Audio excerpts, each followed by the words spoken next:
Peter Pan in Kensington Gardens by JM Barrie. Recording by Peter Eastman. Chapter 1. The Grand Tour of the Gardens. You must see for yourselves that it will be difficult to follow Peter Pan's adventures unless you are familiar with the Kensington Gardens. They are in London, where the king lives, and I used to take David there nearly every day, unless he was looking decidedly flushed. No child has ever been in the whole of the gardens, because it is so soon time to turn back. The reason it is soon time to turn back is that, if you are as small as David, you sleep from 12 to 1. If your mother was not so sure that you sleep from 12 to 1, you could most likely see the whole of them. The gardens are bounded on one side by a never-ending line of omnibuses, over which your nurse has such authority that if she holds up her finger to any one of them, it stops immediately. She then crosses with you in safety to the other side. There are more gates to the gardens than one gate, but that is the one you go in at. And before you go in, you speak to the lady with the balloons, who sits just outside. This is as near to being inside as she may venture, because if she were to let go her hold of the railings for one moment, the balloons would lift her up and she would be flown away. She sits very squat, for the balloons are always tugging at her, and the strain has given her quite a red face. Once she was a new one, because the old one had let go, and David was very sorry for the old one. But as she did let go, he wished he had been there to see. The gardens are a tremendous big place, with millions and hundreds of trees. And first you come to the figs. But you scorn to loiter there, for the figs is the resort of superior little persons who are forbidden to mix with the commonality, and is so named, according to legend, because they dress in full fig. These dainty ones are themselves contemptuously called figs by David and other heroes. And you have a key to the manners and customs of this dandiacal section of the gardens when I tell you that cricket is called crickets here. Occasionally, a rebel fig climbs over the fence into the world, and such a one was Miss Mabel Grey, of whom I shall tell you when we come to Miss Mabel Grey's gate. She was the only really celebrated fig. We are now in the Broad Walk, and it is as much bigger than the other walks as your father is bigger than you. David wondered if it began little and grew until it was quite grown up, and whether the other walks are its babies. And he drew a picture which diverted him very much, of the Broad Walk giving a tiny walk an airing in a perambulator. In the Broad Walk, you meet all the people who are worth knowing, and there is usually a grown-up with them to prevent them going on the damp grass, and to make them stand disgraced at the corner of a seat if they have been Mad Dog or Mary Annish. To be Mary Annish is to behave like a girl, whimpering because nurse won't carry you, or simpering with your thumb in your mouth, and it is a hateful quality. But to be Mad Dog is to kick out at everything, and there is some satisfaction in that. If I were to point out all the notable places as we pass up the Broad Walk, it would be time to turn back before we reach them. And I simply wave my stick at Checo Hewlett's tree, that memorable spot where a boy called Checo lost his penny, and looking for it found tuppence. There has been a good deal of excavation going on there ever since. Farther up the walk is the little wooden house in which Marmaduke Perry hid. There is no more awful story of the gardens than this of Marmaduke Perry, who had been Mary Annish 3 days in succession, and was sentenced to appear in the Broad Walk dressed in his sister's clothes. He hid in the little wooden house, and refused to emerge until they brought him knickerbockers with pockets. You now try to go to the Round Pond, but nurses hate it because they are not really manly, and they make you look the other way, at the big penny and the baby's palace. She was the most celebrated baby of the gardens, and lived in the palace all alone with ever so many dolls. So people rang the bell, and up she got out of her bed, though it was past 6 o'clock, and she lighted a candle and opened the door in her nightie, and then they all cried with great rejoicings, "Hail, Queen of England!" What puzzled David most was how she knew where the matches were kept. The big penny is a statue about her. Next we come to the hump, which is the part of the broad walk where all the big races are run. And even though you had no intention of running, you do run when you come to the hump. It is such a fascinating slide-down kind of place. Often you stop when you have run about halfway down it, and then you are lost. But there is another little wooden house near here called the Lost House, and so you tell the man that you are lost, and then he finds you. It is glorious fun racing down the hump, but you can't do it on windy days because then you are not there, but the fallen leaves do it instead of you. There is almost nothing that has such a keen sense of fun as a fallen leaf. From the hump, we can see the gate that is called after Miss Mabel Grey, the fig I promised to tell you about. There were always 2 nurses with her, or else 1 mother and 1 nurse, and for a long time she was a pattern child who always coughed off the table and said, "How do you do?" to the other figs, and the only game she played at was flinging a ball gracefully and letting the nurse bring it back to her. Then one day she tired of it all and went mad dog. And first, to show that she really was mad dog, she unloosened both her bootlaces and put out her tongue east, west, north, and south. She then flung her sash into a puddle and danced on it till dirty water was squirted over her frock, after which she climbed the fence and had a series of incredible adventures, one of the least of which was that she kicked off both her boots. At last she came to the gate that is now called after her, out of which she ran into streets David and I have never been in, though we have heard them roaring. And still she ran on, and would never again have been heard of, had not her mother jumped into a bus and thus overtaken her. It all happened, I should say, long ago, and this is not the Mabel Grey whom David knows. Returning up the broad walk, we have on our right the baby walk, which is so full of perambulators that you could cross from side to side, stepping on babies. But the nurses won't let you do it. From this walk, a passage called Bunting's Thumb, because it is that length, leads into Picnic Street, where there are real kettles, and chestnut blossom falls into your mug as you're drinking. Quite common children picnic here also, and the blossom falls into their mugs just the same. Next comes St. Govor's Well, which was full of water when Malcolm the Bold fell into it. He was his mother's favorite, and he let her put her arm round his neck in public because she was a widow. But he was also partial to adventures, and liked to play with a chimney sweep who had killed a good many bears. The sweep's name was Sooty, and one day when they were playing near the well, Malcolm fell in and would have been drowned had not Sooty dived in and rescued him. And the water had washed Sooty clean, and he now stood revealed as Malcolm's long-lost father. So Malcolm would not let his mother put her arm round his neck any more. Between the well and the round pond are the cricket pitches, and frequently the choosing of sides exhausts so much time that there is scarcely any cricket. Everybody wants to bat first, and as soon as he is out, he bowls, unless you are the better wrestler. And while you are wrestling with him, the fielders have scattered to play at something else. The gardens are noted for 2 kinds of cricket: boy cricket, which is real cricket with a bat, and girl cricket, which is with a racket and the governess.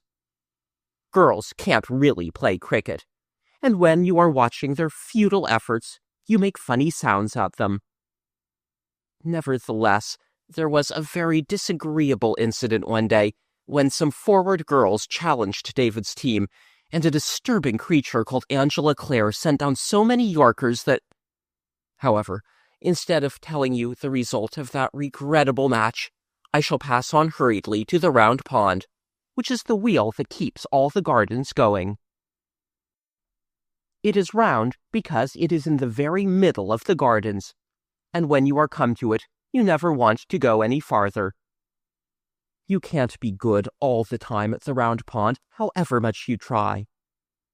You can be good in the broad walk all the time, but not at the round pond, and the reason is that you forget, and when you remember, you are so wet that you may as well be wetter.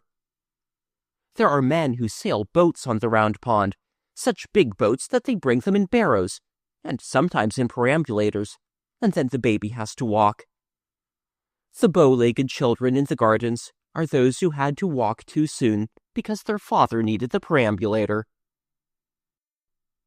You always want to have a yacht to sail on the round pond, and in the end your uncle gives you one, and to carry it to the pond the first day is splendid. Also, to talk about it to boys who have no uncle is splendid.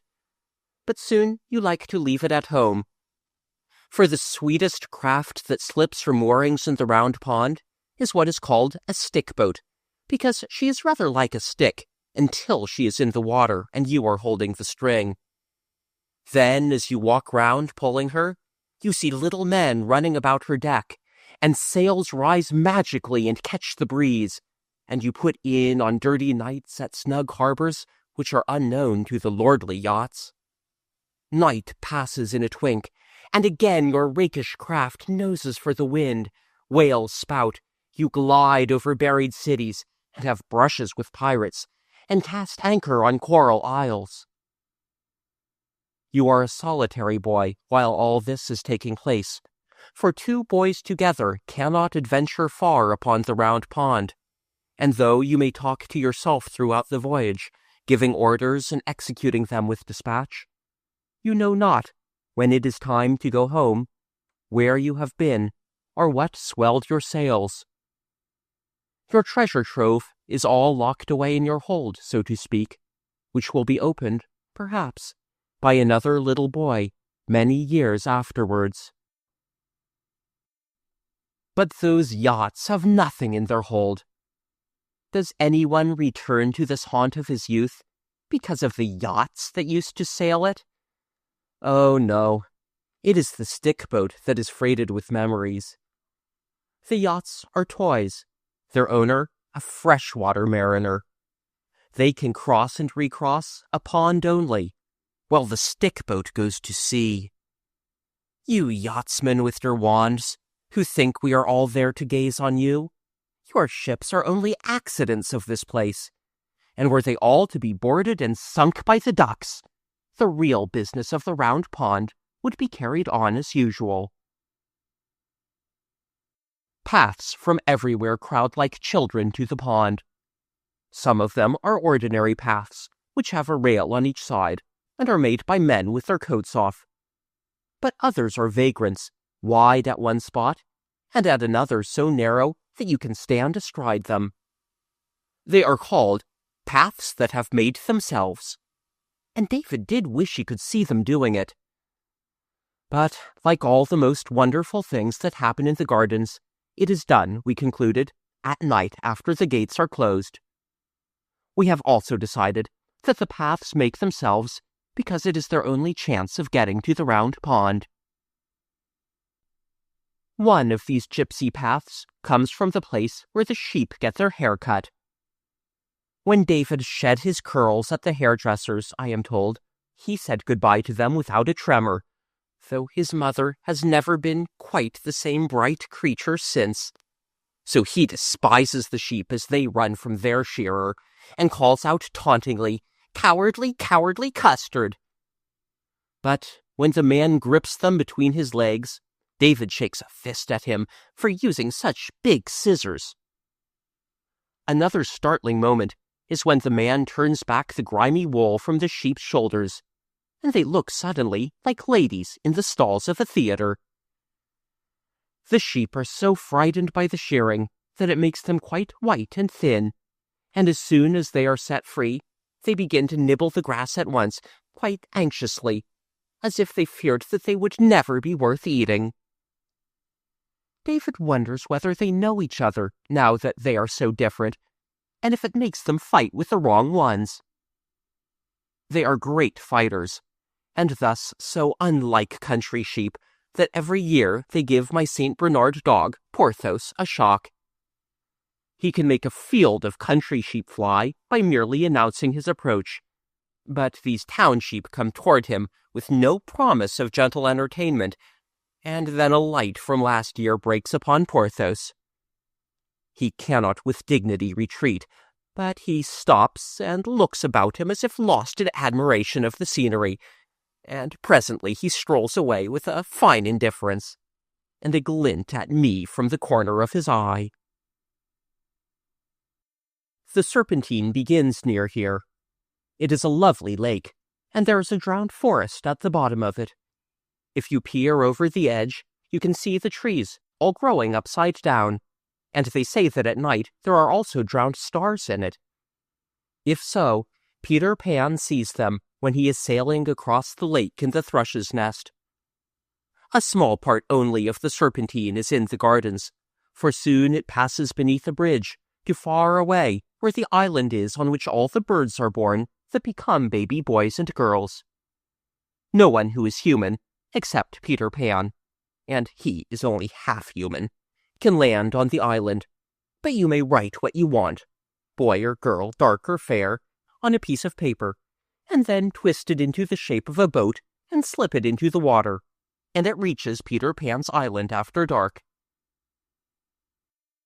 We are on the way home now, though, of course, it is all pretense that we can go to so many of the places in one day. I should have had to be carrying David long ago and resting on every seat like old Mr. Salford. That was what we called him, because he always talked to us of a lovely place called Salford where he had been born. He was a crab-apple of an old gentleman who wandered all day in the gardens from seat to seat, trying to fall in with somebody who was acquainted with the town of Salford. And when we had known him for a year or more, we actually did meet another aged solitary who had once spent Saturday to Monday in Salford. He was meek and timid, and carried his address inside his hat, and whatever part of London he was in search of, he always went to Westminster Abbey first as a starting point. Him we carried in triumph to our other friend with the story of that Saturday to Monday, and never shall I forget the gloating joy with which Mr. Salford leapt at him. They have been cronies ever since, and I noticed that Mr. Salford, who naturally does most of the talking, keeps tight grip of the other old man's coat. The last two places before you come to our gate are the dog's cemetery and the chaffinch's nest, but we pretend not to know what the dog's cemetery is, as Porthos is always with us. The nest is very sad. It is quite white, and the way we found it was wonderful.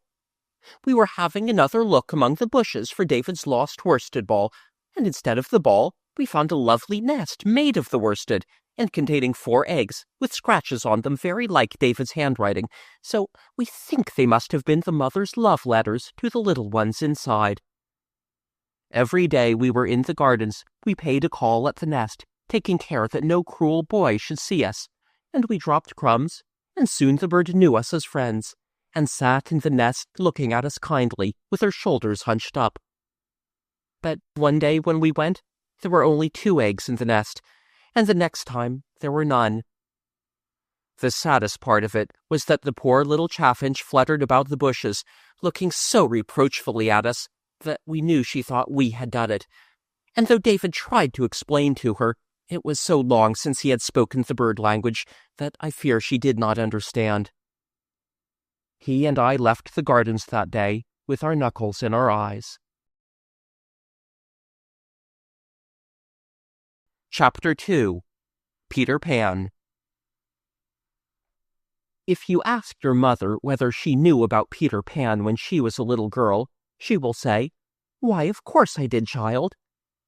And if you ask her whether he rode on a goat in those days, she will say, "What a foolish question to ask. Certainly he did." Then, if you asked her grandmother whether she knew about Peter Pan when she was a girl, she also says, "Why, of course I did, child." But if you ask her whether he rode on a goat in those days, she says she never heard of his having a goat. Perhaps she has forgotten, just as she sometimes forgets your name and calls you Mildred, which is your mother's name. Still, she could hardly forget such an important thing as the goat. Therefore, there was no goat when your grandmother was a little girl. This shows that in telling the story of Peter Pan, to begin with the goat, as most people do, is as silly as to put on your jacket before your vest. Of course, it also shows that Peter is ever so old, but he is really always the same age, so that does not matter in the least. His age is 1 week, and though he was born so long ago, he has never had a birthday, nor is there the slightest chance of his ever having one. The reason is that he escaped from being a human when he was 7 days old. He escaped by the window and flew back to the Kensington Gardens. If you think he was the only baby who ever wanted to escape, it shows how completely you have forgotten your own young days. When David heard the story first, he was quite certain that he had never tried to escape.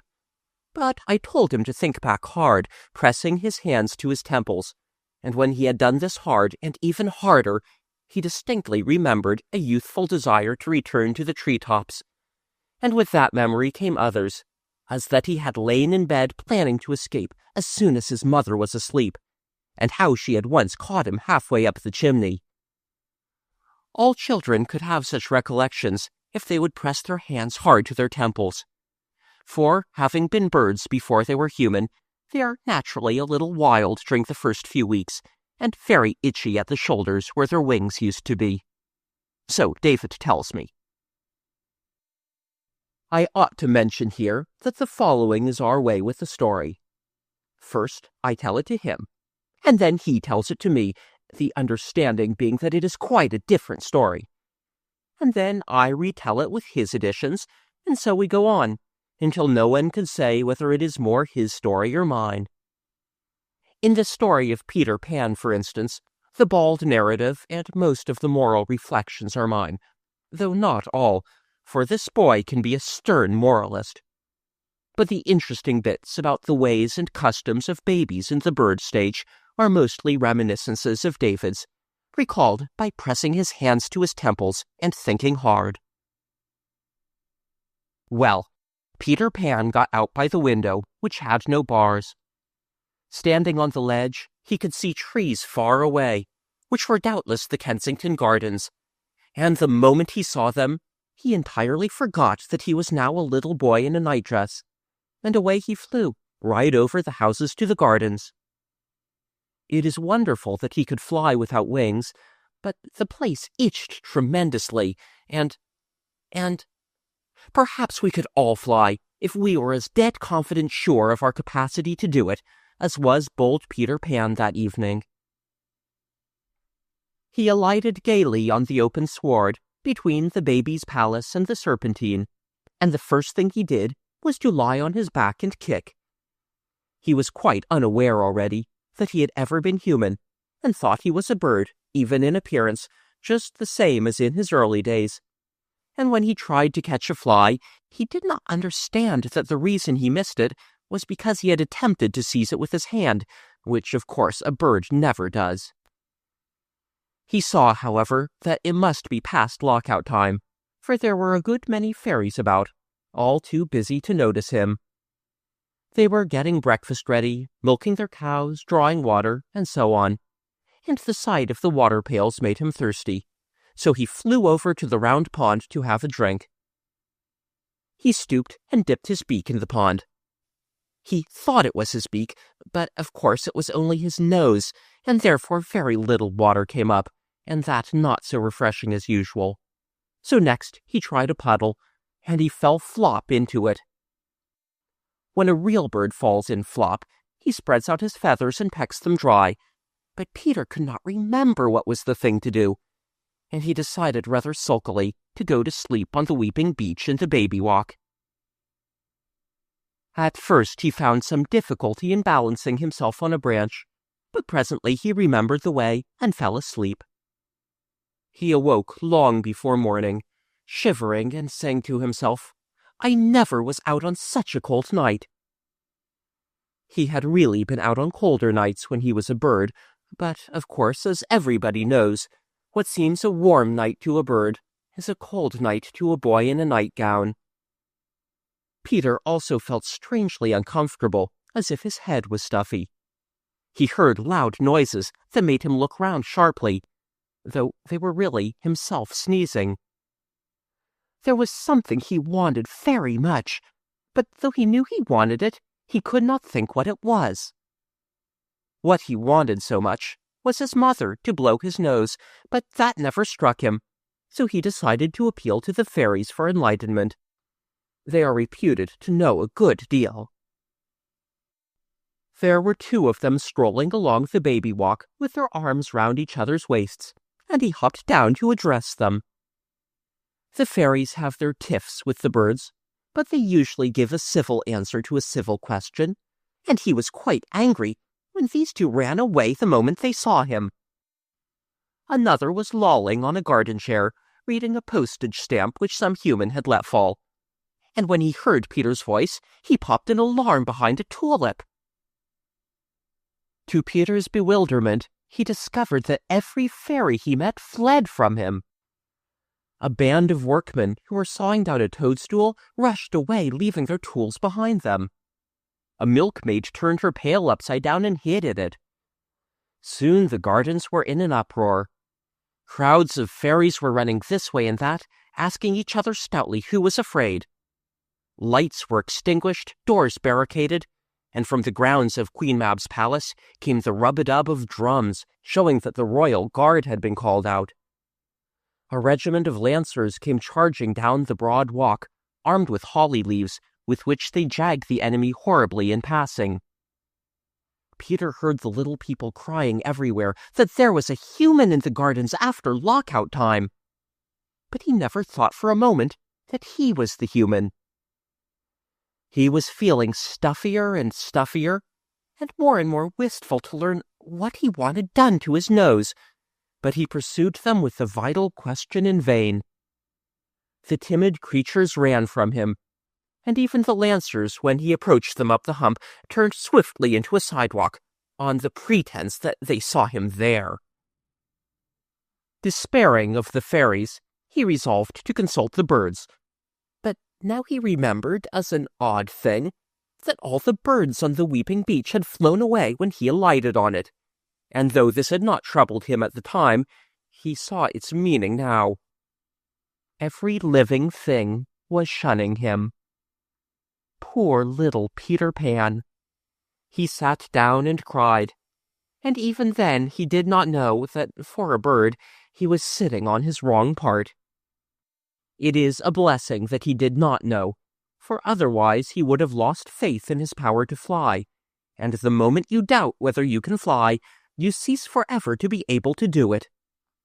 The reason birds can fly and we can't is simply that they have perfect faith, for to have faith is to have wings. Now, except by flying, no one can reach the island in the Serpentine, for the boats of humans are forbidden to land there, and there are stakes round it standing up in the water, on each of which a bird sentinel sits by day and night.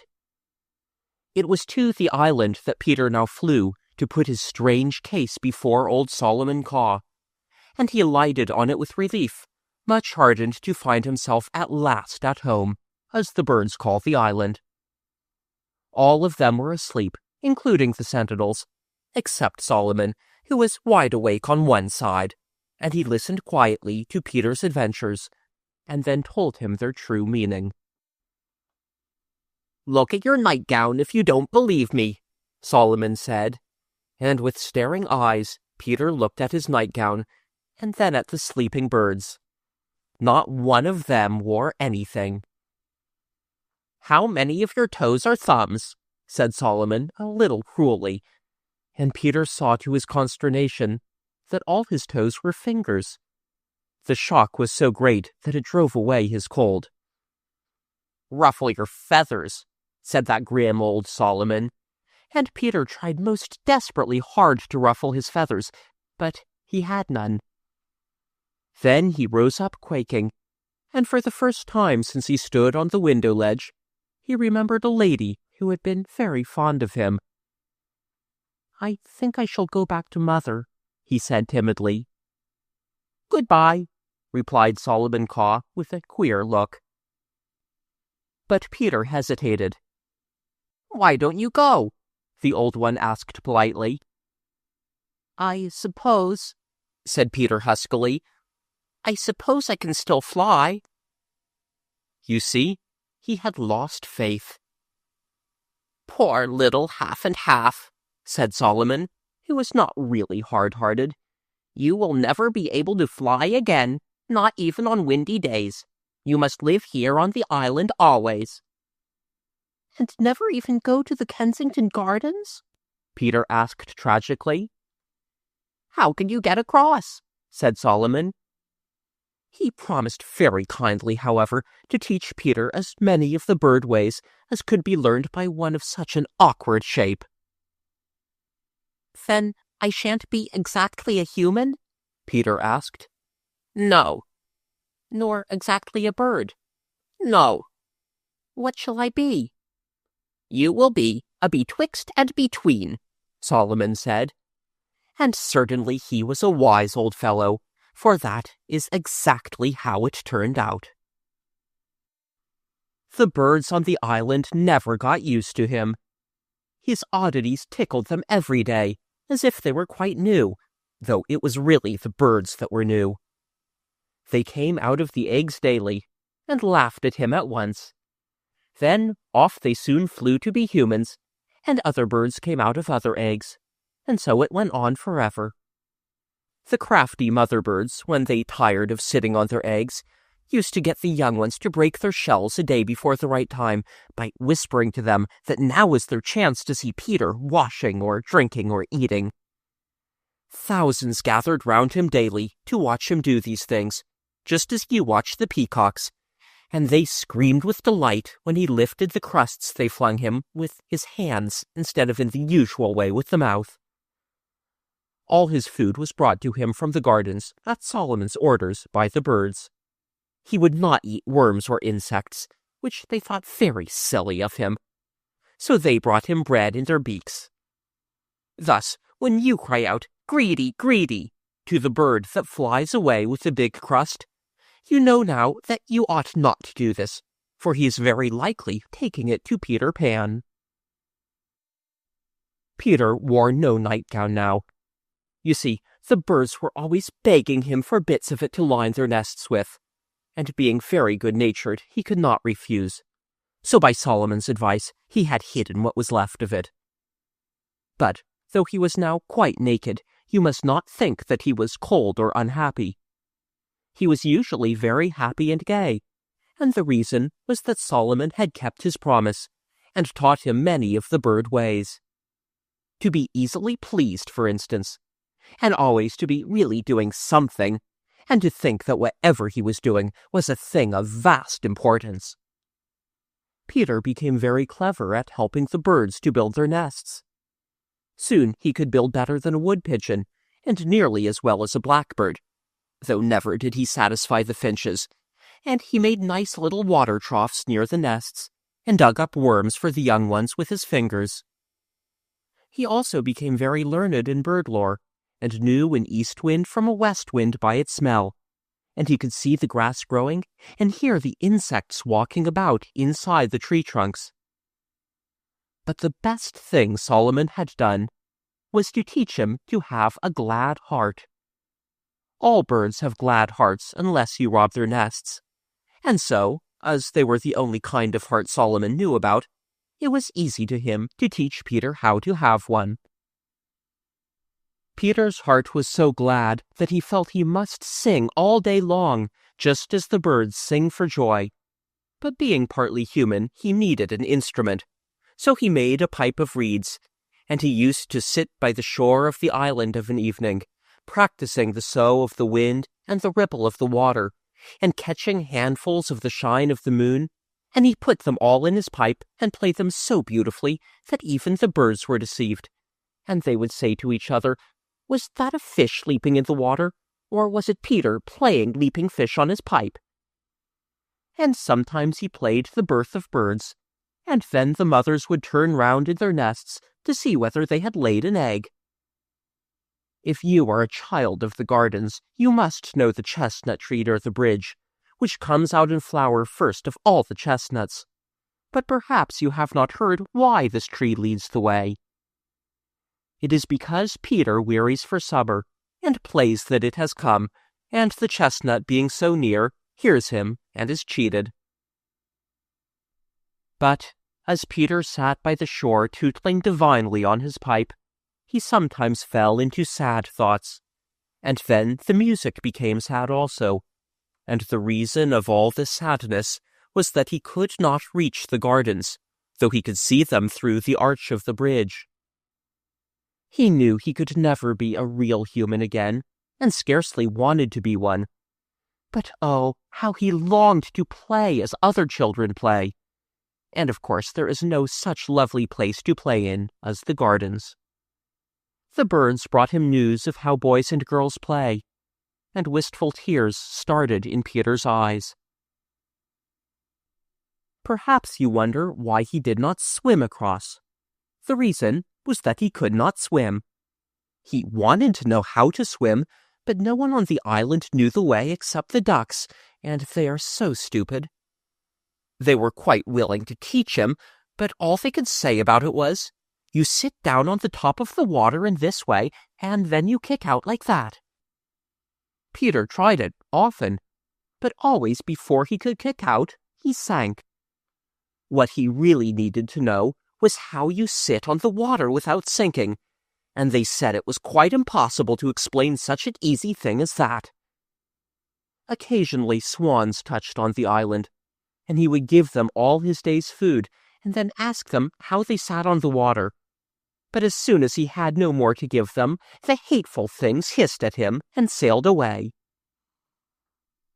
Once he really thought he had discovered a way of reaching the gardens.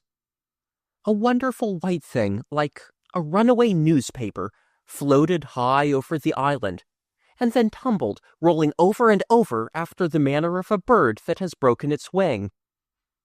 Peter was so frightened that he hid, but the birds told him it was only a kite, and what a kite is, and that it must have tugged its string out of a boy's hand and soared away. After that, they laughed at Peter for being so fond of the kite. He loved it so much that he even slept with one hand on it. And I think this was pathetic and pretty, for the reason he loved it was because it had belonged to a real boy. To the birds, this was a very poor reason, but the older ones felt grateful to him at this time because he had nursed a number of fledglings through the German measles, and they offered to show him how birds fly a kite. So 6 of them took the end of the string in their beaks and flew away with it, and to his amazement it flew after them and went even higher than they. Peter screamed out, "Do it again!" And with great good nature they did it several times. And always, instead of thanking them, he cried, "Do it again!" Which shows that even now he had not quite forgotten what it was to be a boy. At last, with a grand design burning within his brave heart, he begged them to do it once more, with him clinging to the tail. And now 100 flew off with the string, and Peter clung to the tail, meaning to drop off when he was over the gardens. But the kite broke to pieces in the air, and he would have been drowned in the Serpentine had he not caught hold of 2 indignant swans and made them carry him to the island. After this, the birds said that they would help him no more in his mad enterprise.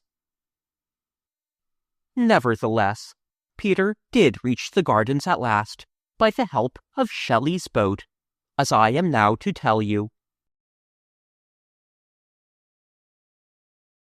Chapter 3. The Thrush's Nest. Shelley was a young gentleman, and as grown up as he need ever expect to be. He was a poet, and they are never exactly grown up. They are people who despise money, accept what you need for today, and he had all that and £5 over. So, when he was walking in the Kensington Gardens, he made a paper boat of his banknote and set it sailing on the Serpentine. It reached the island at night, and the lookout brought it to Solomon Caw, who thought at first that it was the usual thing, a message from a lady saying she would be obliged if he could let her have a good one. They always ask for the best one he has, and if he likes the letter, he sends one from Class A. But if it ruffles him, he sends very funny ones indeed. Sometimes he sends none at all, and at another time he sends a nestful. It all depends on the mood you catch him in. He likes you to leave it all to him, and if you mention particularly that you hope he will see his way to make it a boy this time, he is almost sure to send another girl. And whether you are a lady or only a little boy who wants a baby sister, always take pains to write your address clearly. You can't think what a lot of babies Solomon has sent to the wrong house. Shelley's boat, when opened, completely puzzled Solomon, and he took counsel of his assistants, who, having walked over it twice, first with their toes pointed out and then with their toes pointed in, decided that it came from some greedy person who wanted 5. They thought this because there was a large 5 printed on it. "Preposterous!" cried Solomon in a rage, and he presented it to Peter. Anything useless which drifted upon the island was usually given to Peter as a plaything. But he did not play with his precious banknote, for he knew what it was at once, having been very observant during the week when he was an ordinary boy. With so much money, he reflected, he could surely at last contrive to reach the gardens, and he considered all the possible ways, and decided, wisely I think, to choose the best way. But first, he had to tell the birds of the value of Shelley's boat, and though they were too honest to demand it back, he saw that they were galled, and they cast such black looks at Solomon, who was rather vain of his cleverness, that he flew away to the end of the island, and sat there very depressed, with his head buried in his wings. Now, Peter knew that unless Solomon was on your side, you never got anything done for you in the island, so he followed him and tried to harden him. Nor was this all that Peter did to gain the powerful old fellow's goodwill. You must know that Solomon had no intention of remaining in office all his life.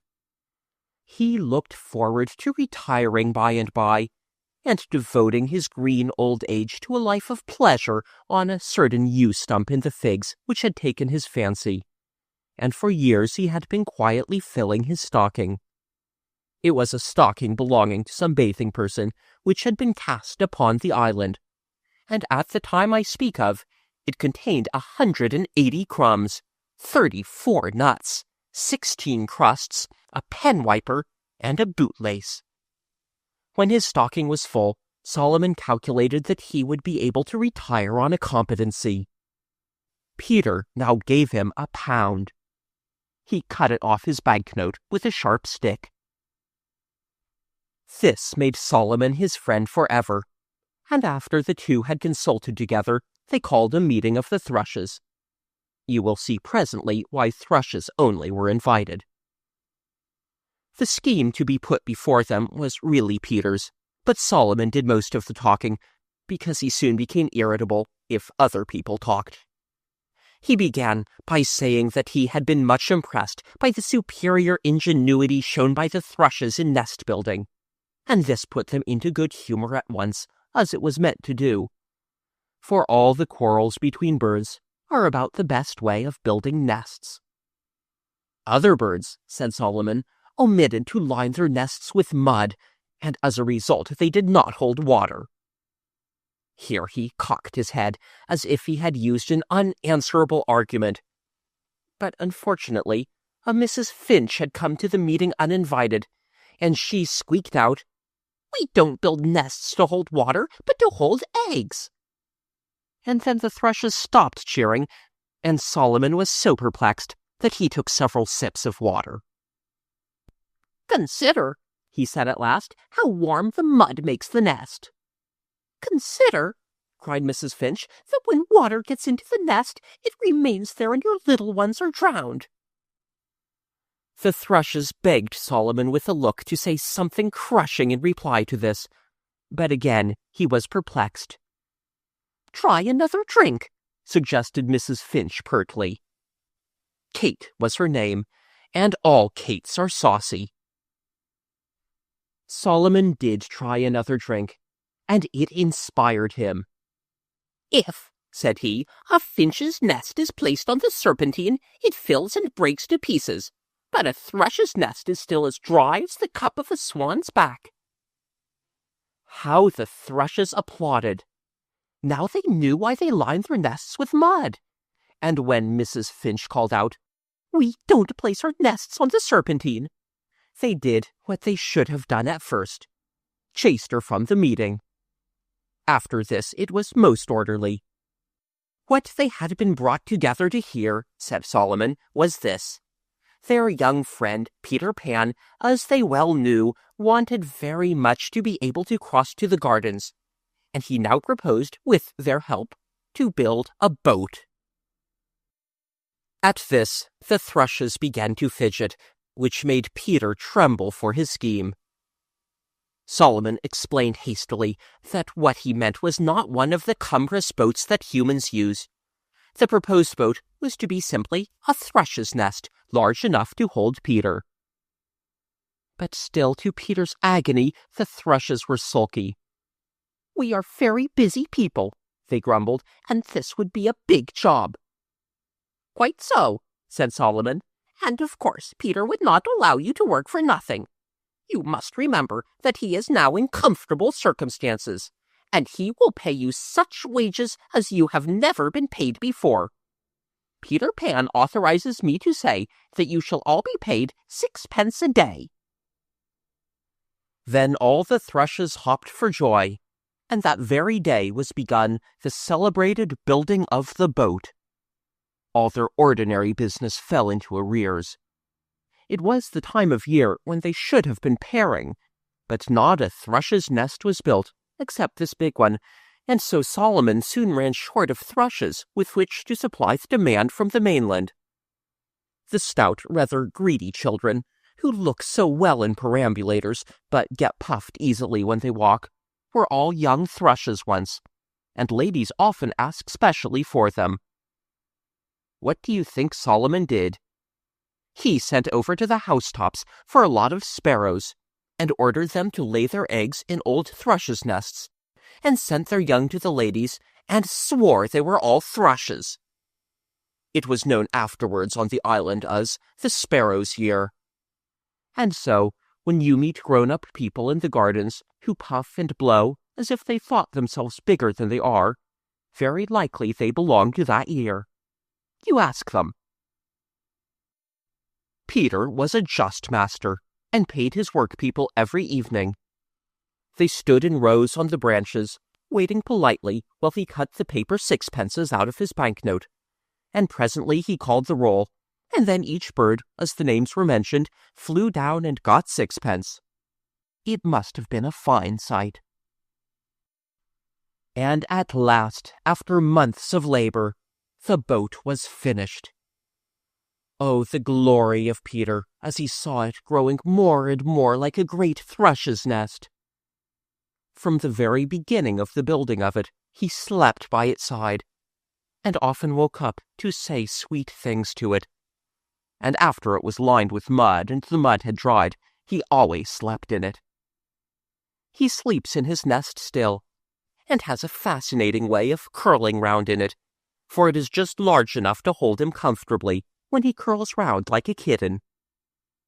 It is brown inside, of course, but outside it is mostly green, being woven of grass and twigs, and when these wither or snap, the walls are thatched afresh. There are also a few feathers here and there, which came off the thrushes while they were building. The other birds were extremely jealous, and said that the boat would not balance on the water.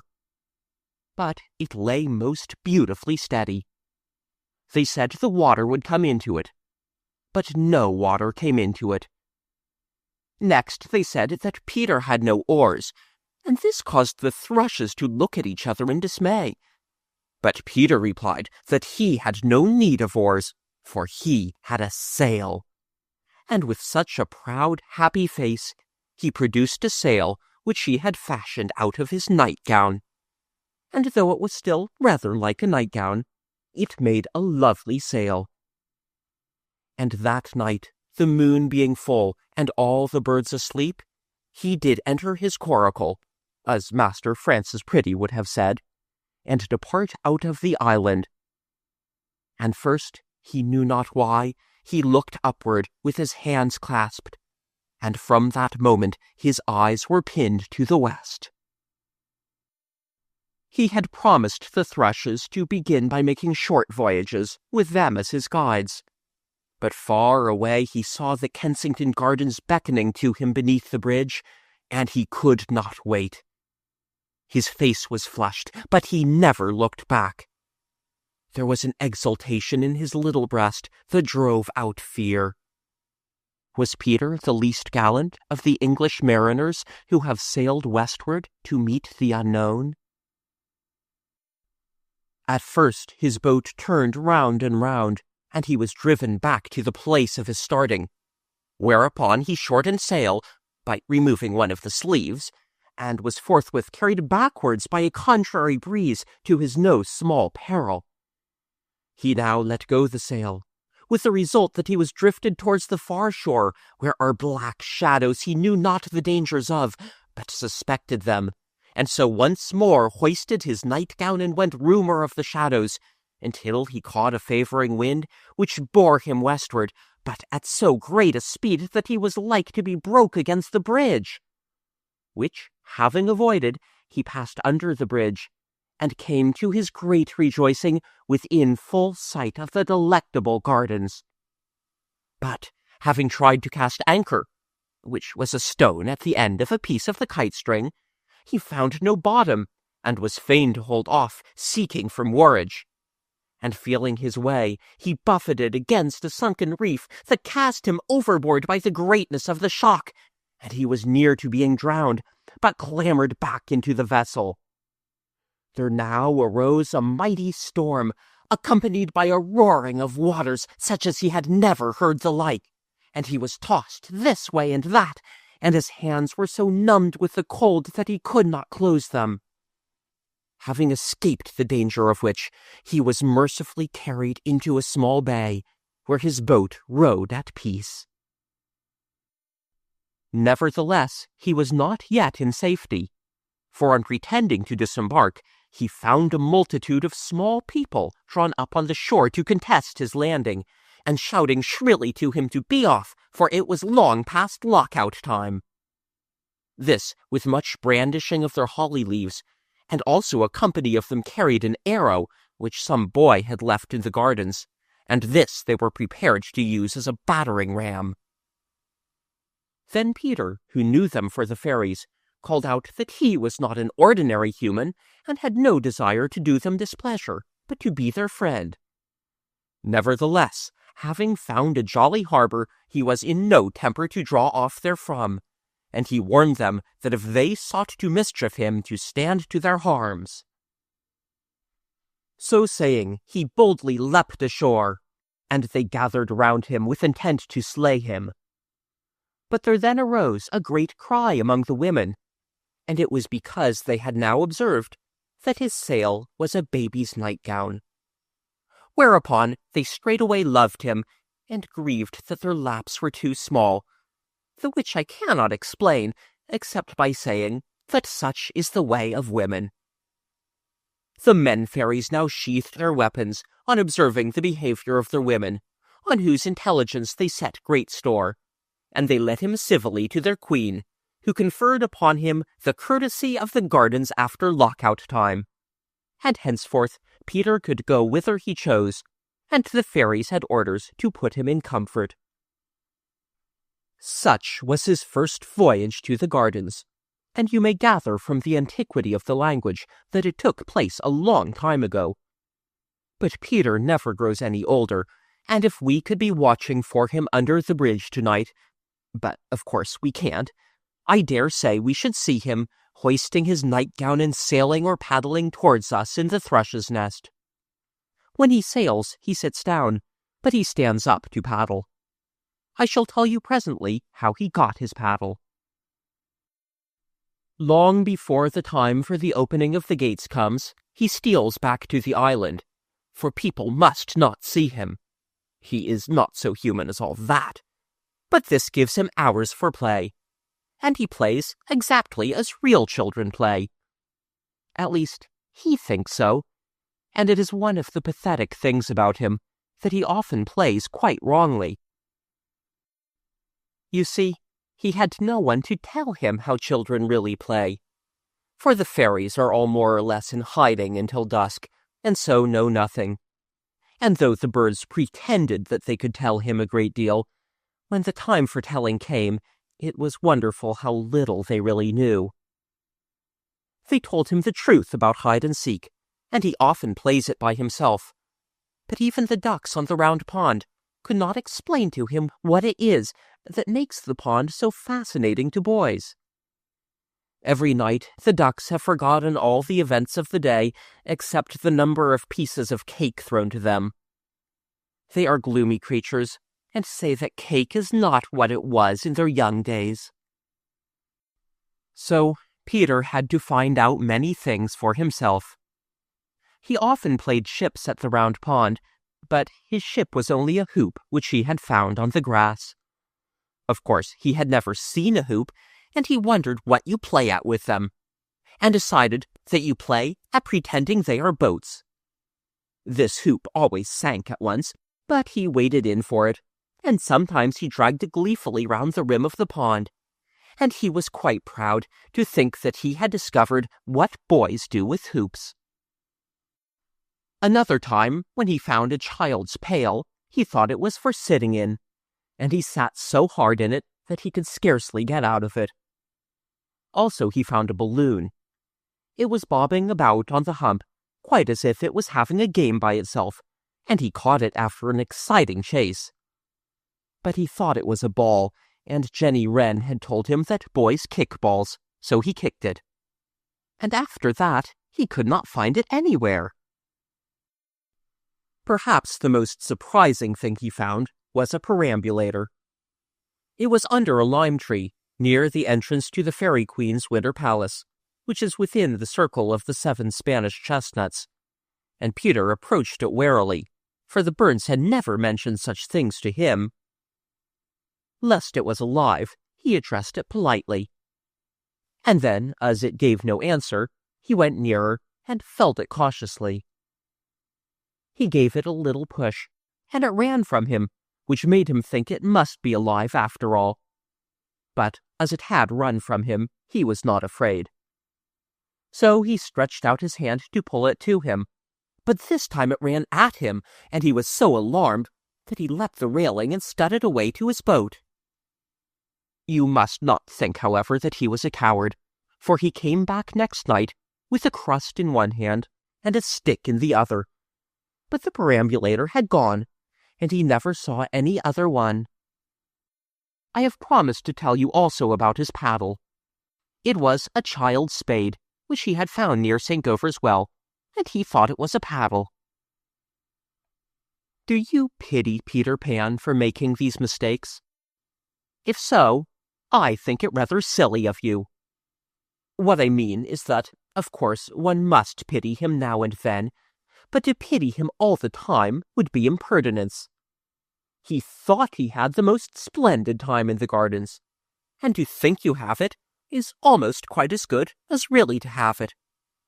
He played without ceasing, while you often waste time by being Mad Dog or Mary Annish. He could be neither of these things, for he had never heard of them, But do you think he is to be pitied for that? Oh, he was merry. He was as much merrier than you, for instance, as you are merrier than your father.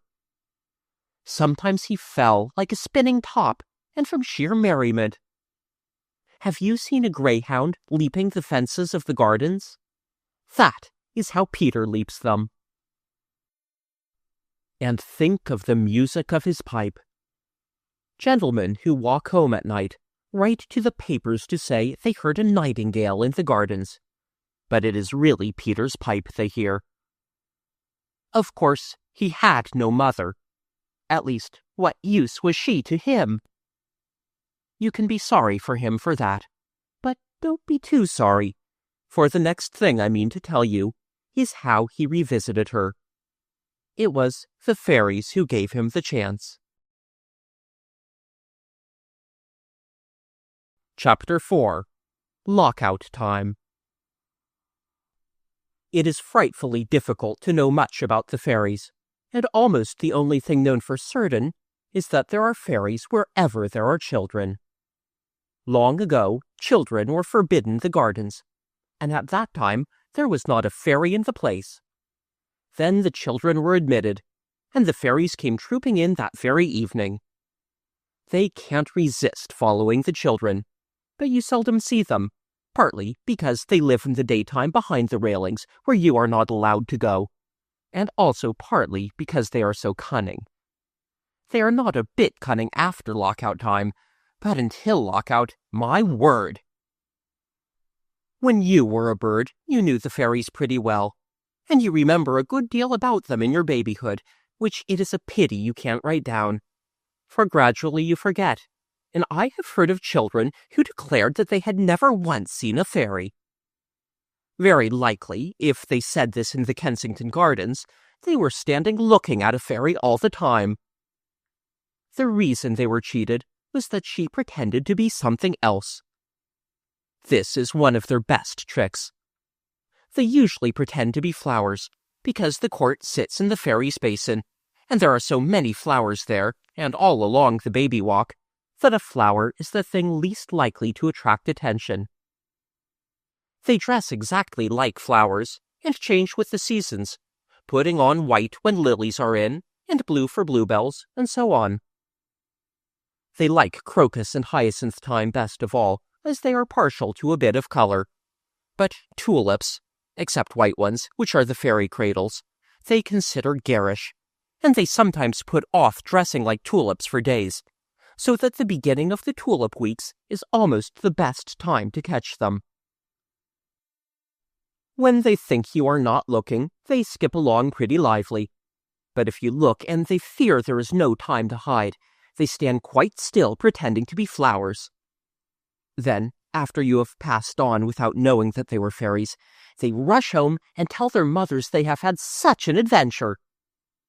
The fairy basin, you remember, is all covered with ground ivy, from which they make their castor oil, with flowers growing in it here and there. Most of them really are flowers, but some of them are fairies. You never can be sure of them, but a good plan is to walk by looking the other way, and then turn round sharply. Another good plan, which David and I sometimes follow, is to stare them down. After a long time, they can't help winking, and then you know for certain that they are fairies. There are also numbers of them along the baby walk, which is a famous gentle place, as spots frequented by fairies are called.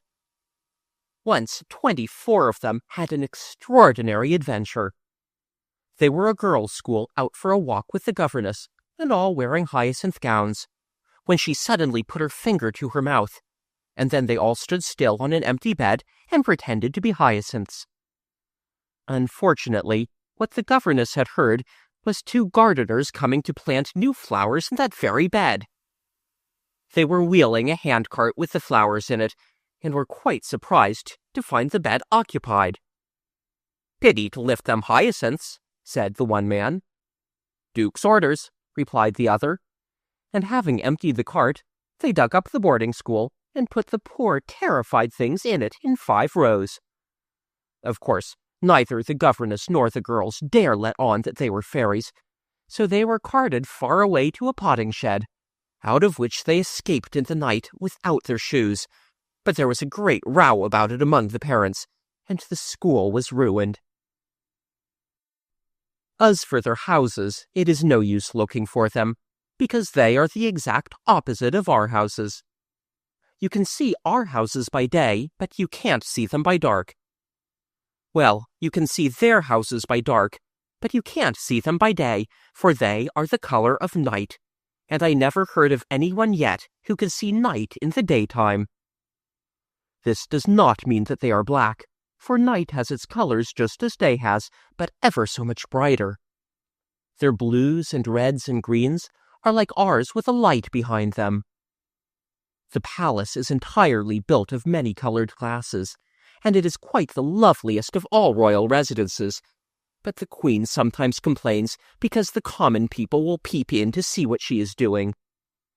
They are very inquisitive folk, and press quite hard against the glass, and that is why their noses are mostly snubby. The streets are miles long and very twisty, and have paths on each side made of bright worsted. The birds used to steal the worsted for their nests, but a policeman has been appointed to hold on at the other end. One of the great differences between the fairies and us is that they never do anything useful. When the first baby laughed for the first time, his laugh broke into 1,000,000 pieces, and they all went skipping about. That was the beginning of fairies. They look tremendously busy, you know, as if they had not a moment to spare. But if you were to ask them what they are doing, they could not tell you in the least. They are frightfully ignorant, and everything they do is make-believe. They have a postman, but he never calls except at Christmas with his little box. And though they have beautiful schools, nothing is taught in them. The youngest child, being chief person, is always elected mistress, and when she has called the roll, they all go out for a walk and never come back. It is a very noticeable thing that in fairy families, the youngest is always chief person, and usually becomes a prince or princess. And children remember this, and think it must be so among humans also. And that is why they are often made uneasy when they come upon their mother furtively putting new frills on the bassinet. You have probably observed that your baby sister wants to do all sorts of things that your mother and her nurse want her not to do. To stand up at sitting down time, and to sit down at stand-up time, for instance. Or to wake up when she should fall asleep, or to crawl on the floor when she is wearing her best frock, and so on. And perhaps you put this down to naughtiness. But it is not. It simply means that she is doing as she has seen the fairies do. She begins by following their ways, and it takes about 2 years to get her into the human ways. Her fits of passion, which are awful to behold, and are usually called teething, are no such thing. They are her natural exasperation, because we don't understand her, though she is talking an intelligible language. She is talking fairy. The reason mothers and nurses know what her remarks mean before other people know, is that gush means give it to me at once, while wah is why do you wear such a funny hat, is because, mixing so much with babies, they have picked up a little of the fairy language. Of late, David has been thinking back hard about the fairy tongue, with his hands clutching his temples, and he has remembered a number of their phrases, which I shall tell you some day if I don't forget. He had heard them in the days when he was a thrush, and though I suggested to him that perhaps it is really bird language he is remembering, he says not, for these phrases are about fun and adventures, and the birds talked of nothing but nest-building. He distinctly remembers that the birds used to go from spot to spot like ladies at shop windows, looking at the different nests and saying, "Not my color, my dear," and "How would that do with a soft lining?" and "But will it wear?" and "What hideous trimming?" and so on. The fairies are exquisite dancers. and that is why one of the first things the baby does is to sign to you to dance to him, and then to cry when you do it. They hold their great balls in the open air in what is called a fairy ring. For weeks afterwards, you can see the ring on the grass. It is not there when they begin, but they make it by waltzing round and round. Sometimes you will find mushrooms inside the ring, and these are fairy chairs that the servants have forgotten to clear away. The chairs and the rings are the only telltale marks these little people leave behind them, and they would remove even these were they not so fond of dancing that they tow it till the very moment of the opening of the gates.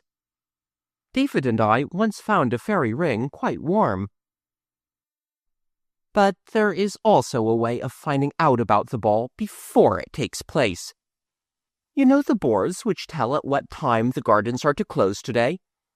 Well, these tricky fairies sometimes slyly change the board on a ball night so that it says the gardens are to close at 6:30, for instance, instead of at 7. This enables them to get begun half an hour earlier. If on such a night we could remain behind in the gardens, as the famous Mamie Mannering did, we might see delicious sights. Hundreds of lovely fairies hastening to the ball, the married ones wearing their wedding rings round their waists, the gentlemen all in uniform holding up the ladies' trains, and linkmen running in front carrying winter cherries, which are the fairy lanterns. The cloakroom where they put on their silver slippers and get a ticket for their wraps. The flowers streaming up from the baby walk to look on, and always welcome because they can lend a pin. The supper table with Queen Mab at the head of it, and behind her chair the Lord Chamberlain, who carries a dandelion, on which he blows when Her Majesty wants to know the time. The tablecloth varies according to the seasons, and in May it is made of chestnut blossom. The way the fairy servants do is this. The men, scores of them, climb up the trees and shake the branches, and the blossom falls like snow. Then the lady servants sweep it together by whisking their skirts until it is exactly like a tablecloth, and that is how they get their tablecloth. They have real glasses and real wine of 3 kinds, namely blackthorn wine, berberis wine, and cowslip wine. And the queen pours out, but the bottles are so heavy that she just pretends to pour out. There is bread and butter to begin with, of the size of a 3-penny bit, and cakes to end with, and they are so small that they have no crumbs. The fairies sit round on mushrooms, and at first they are well behaved, and always cough off the table, and so on. But after a bit they are not so well behaved, and stick their fingers into the butter, which is got from the roots of old trees, and the really horrid ones crawl over the tablecloth, chasing sugar or other delicacies with their tongues. When the queen sees them doing this, she signs to the servants to wash up and put away, and then everybody adjourns to the dance, the queen walking in front, while the Lord Chamberlain walks behind her, carrying 2 little pots, one of which contains the juice of wallflower, and the other the juice of Solomon's seals. Wallflower juice is good for reviving dancers who fall to the ground in a fit, and Solomon's seals juice is for bruises. They bruise very easily, and when Peter plays faster and faster, they foot it till they fall down in fits. For, as you know without my telling you, Peter Pan is the fairies' orchestra. He sits in the middle of the ring, and they would never dream of having a smart dance nowadays without him. PP is written on the corner of the invitation cards sent out by all really good families. They are grateful little people, too, and at the princess's coming-of-age ball, they come of age on their 2nd birthday, and have a birthday every month, they gave him the wish of his heart. The way it was done was this. The queen ordered him to kneel, and then said that for playing so beautifully, she would give him the wish of his heart. Then they all gathered round Peter to hear what was the wish of his heart, but for a long time he hesitated, not being certain what it was himself. "If I choose to go back to Mother," he asked at last, "could you give me that wish?" Now this question vexed them, for were he to return to his mother, they should lose his music. So the Queen tilted her nose contemptuously and said, "Pooh! Ask for a much bigger wish than that." "Is that quite a little wish?" he inquired. "As little as this," the Queen answered, putting her hands near each other. "What size is a big wish?" he asked. She measured it off on her skirt, and it was a very handsome length. Then Peter reflected and said, "Well then, I think I shall have 2 little wishes instead of 1 big one." Of course, the fairies had to agree, though his cleverness rather shocked them, and he said that his first wish was to go to his mother, but with the right to return to the gardens if he found her disappointing. His second wish he would hold in reserve. They tried to dissuade him, and even put obstacles in the way. "I can give you the power to fly to her house," the Queen said, "but I can't open the door for you." "The window I flew out at will be open," Peter said confidently. "Mother always keeps it open, in the hope that I may fly back." "How do you know?" they asked, quite surprised. And really, Peter could not explain how he knew. "I just do know," he said. So, as he persisted in his wish, they had to grant it. The way they gave him power to fly was this. They all tickled him on the shoulder, and soon he felt a funny itching in that part. And then up he rose, higher and higher, and flew away out of the gardens and over the housetops.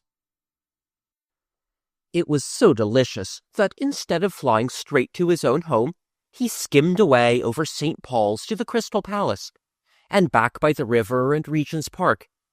And by the time he reached his mother's window, he had quite made up his mind that his second wish should be to become a bird. The window was wide open, just as he knew it would be, and in he fluttered, and there was his mother lying asleep. Peter alighted softly on the wooden rail at the foot of the bed, and had a good look at her.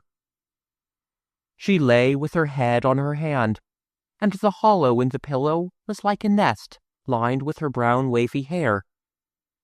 He remembered, though he had long forgotten it, that she always gave her hair a holiday at night. How sweet the frills of her nightgown were. He was very glad she was such a pretty mother. But she looked sad, and he knew why she looked sad. One of her arms moved as if it wanted to go round something, and he knew what it wanted to go round. "Oh, Mother," said Peter to himself, "if you just knew who was sitting on the rail at the foot of the bed." Very gently he patted the little mound that her feet made, and he could see by her face that she liked it. He knew he had but to say, "Mother," ever so softly, and she would wake up. They always wake up at once, if it is you that says their name. Then she would give such a joyous cry and squeeze him tight. How nice that would be to him, but oh, how exquisitely delicious it would be to her. That, I am afraid, is how Peter regarded it. In returning to his mother, he never doubted that he was giving her the greatest treat a woman can have. Nothing can be more splendid, he thought, than to have a little boy of your own. How proud of him they are! And very right and proper, too. But why does Peter sit so long on the rail? Why does he not tell his mother that he has come back? I quite shrink from the truth, which is that he sat there in 2 minds. Sometimes he looked longingly at his mother, and sometimes he looked longingly at the window. Certainly it would be pleasant to be her boy again, but on the other hand, what times those had been in the gardens! Was he so sure that he should enjoy wearing clothes again? He popped off the bed and opened some drawers to have a look at his old garments. They were still there, but he could not remember how you put them on. The socks, for instance, were they worn on the hands or on the feet? He was about to try one of them on his hand when he had a great adventure. Perhaps the drawer had creaked. At any rate, his mother woke up, for he heard her say, "Peter," as if it was the most lovely word in the language. He remained sitting on the floor and held his breath, wondering how she knew that he had come back. If she said, "Peter," again, he meant to cry, "Mother," and run to her. But she spoke no more. She made little moans only. And when he next peeped at her, she was once more asleep, with tears on her face. It made Peter very miserable. And what do you think was the first thing he did? Sitting on the rail at the foot of the bed, he played a beautiful lullaby to his mother on his pipe. He had made it up himself, out of the way she said, "Peter," and he never stopped playing until she looked happy. He thought this so clever of him that he could scarcely resist wakening her to hear her say, "Oh, Peter, how exquisitely you play."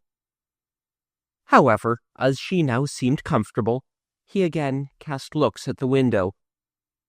You must not think that he meditated flying away and never coming back. He had quite decided to be his mother's boy, but hesitated about beginning tonight. It was the second wish which troubled him.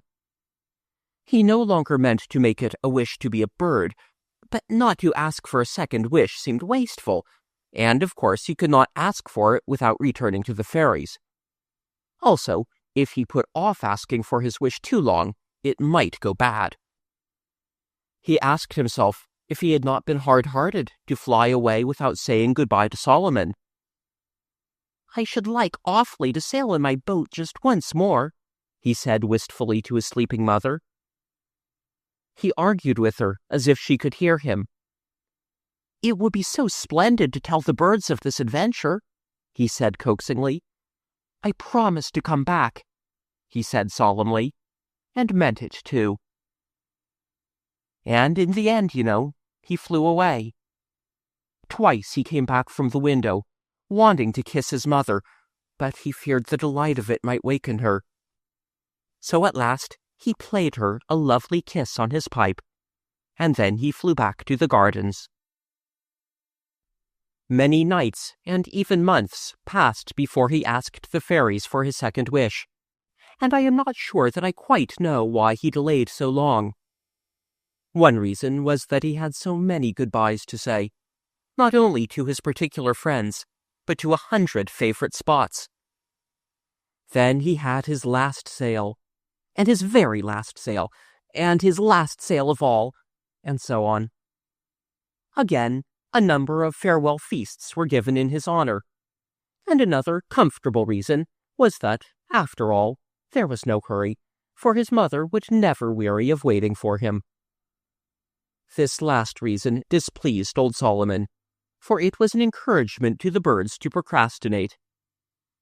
Solomon had several excellent mottos for keeping them at their work, such as, "Never put off laying today because you can lay tomorrow," and "In this world there are no second chances." And yet here was Peter gaily putting off, and none the worse for it. The birds pointed this out to each other, and fell into lazy habits. But mind you, though Peter was so slow in going back to his mother, he was quite decided to go back. The best proof of this was his caution with the fairies. They were most anxious that he should remain in the gardens to play to them, and to bring this to pass, they tried to trick him into making such a remark as, "I wish the grass was not so wet," and some of them danced out of time in the hope that he might cry, "I do wish you would keep time." Then they would have said that this was his second wish. But he smoked their design, and though on occasions he began, "I wish," he always stopped in time. So when at last he said to them bravely, "I wish now to go back to Mother forever and always," they had to tickle his shoulders and let him go. He went in a hurry in the end, because he had dreamt that his mother was crying, and he knew what was the great thing she cried for, and that a hug from her splendid Peter would quickly make her to smile. Oh, he felt sure of it, and so eager was he to be nestling in her arms that this time he flew straight to the window, which was always to be open for him. But the window was closed, and there were iron bars on it, and peering inside, he saw his mother sleeping peacefully, with her arm around another little boy. Peter called, "Mother, mother!" but she heard him not. In vain he beat his little limbs against the iron bars. He had to fly back, sobbing, to the gardens, and he never saw his dear again. What a glorious boy he had meant to be to her! Ah, Peter, we who have made the great mistake, how differently we should all act at the second chance. But Solomon was right. There is no second chance, not for most of us. When we reach the window, it is lockout time. The iron bars are up for life. Chapter 5. The Little House. Everybody has heard of the little house in the Kensington Gardens, which is the only house in the whole world that the fairies have built for humans. But no one has really seen it, except just 3 or 4, and they have not only seen it, but slept in it. And unless you sleep in it, you never see it. This is because it is not there when you lie down, but it is there when you wake up and step outside. In a kind of way, everyone may see it, but what you see is not really it, but only the light in the windows. You see the light after lockout time. David, for instance, saw it quite distinctly, far away among the trees, as we were going home from the pantomime, and Oliver Bailey saw it the night he stayed so late at the Temple, which is the name of his father's office. Angela Clare, who loves to have a tooth extracted because then she is treated to tea in a shop, saw more than one light. She saw hundreds of them altogether. And this must have been the fairies building the house, for they build it every night, and always in a different part of the gardens. She thought one of the lights was bigger than the others, though she was not quite sure, for they jumped about so, and it might have been another one that was bigger. But if it was the same one, it was Peter Pan's light.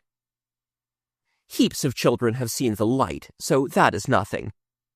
But Mamie Mannering was the famous one, for whom the house was first built. Mamie was always rather a strange girl, and it was at night that she was strange.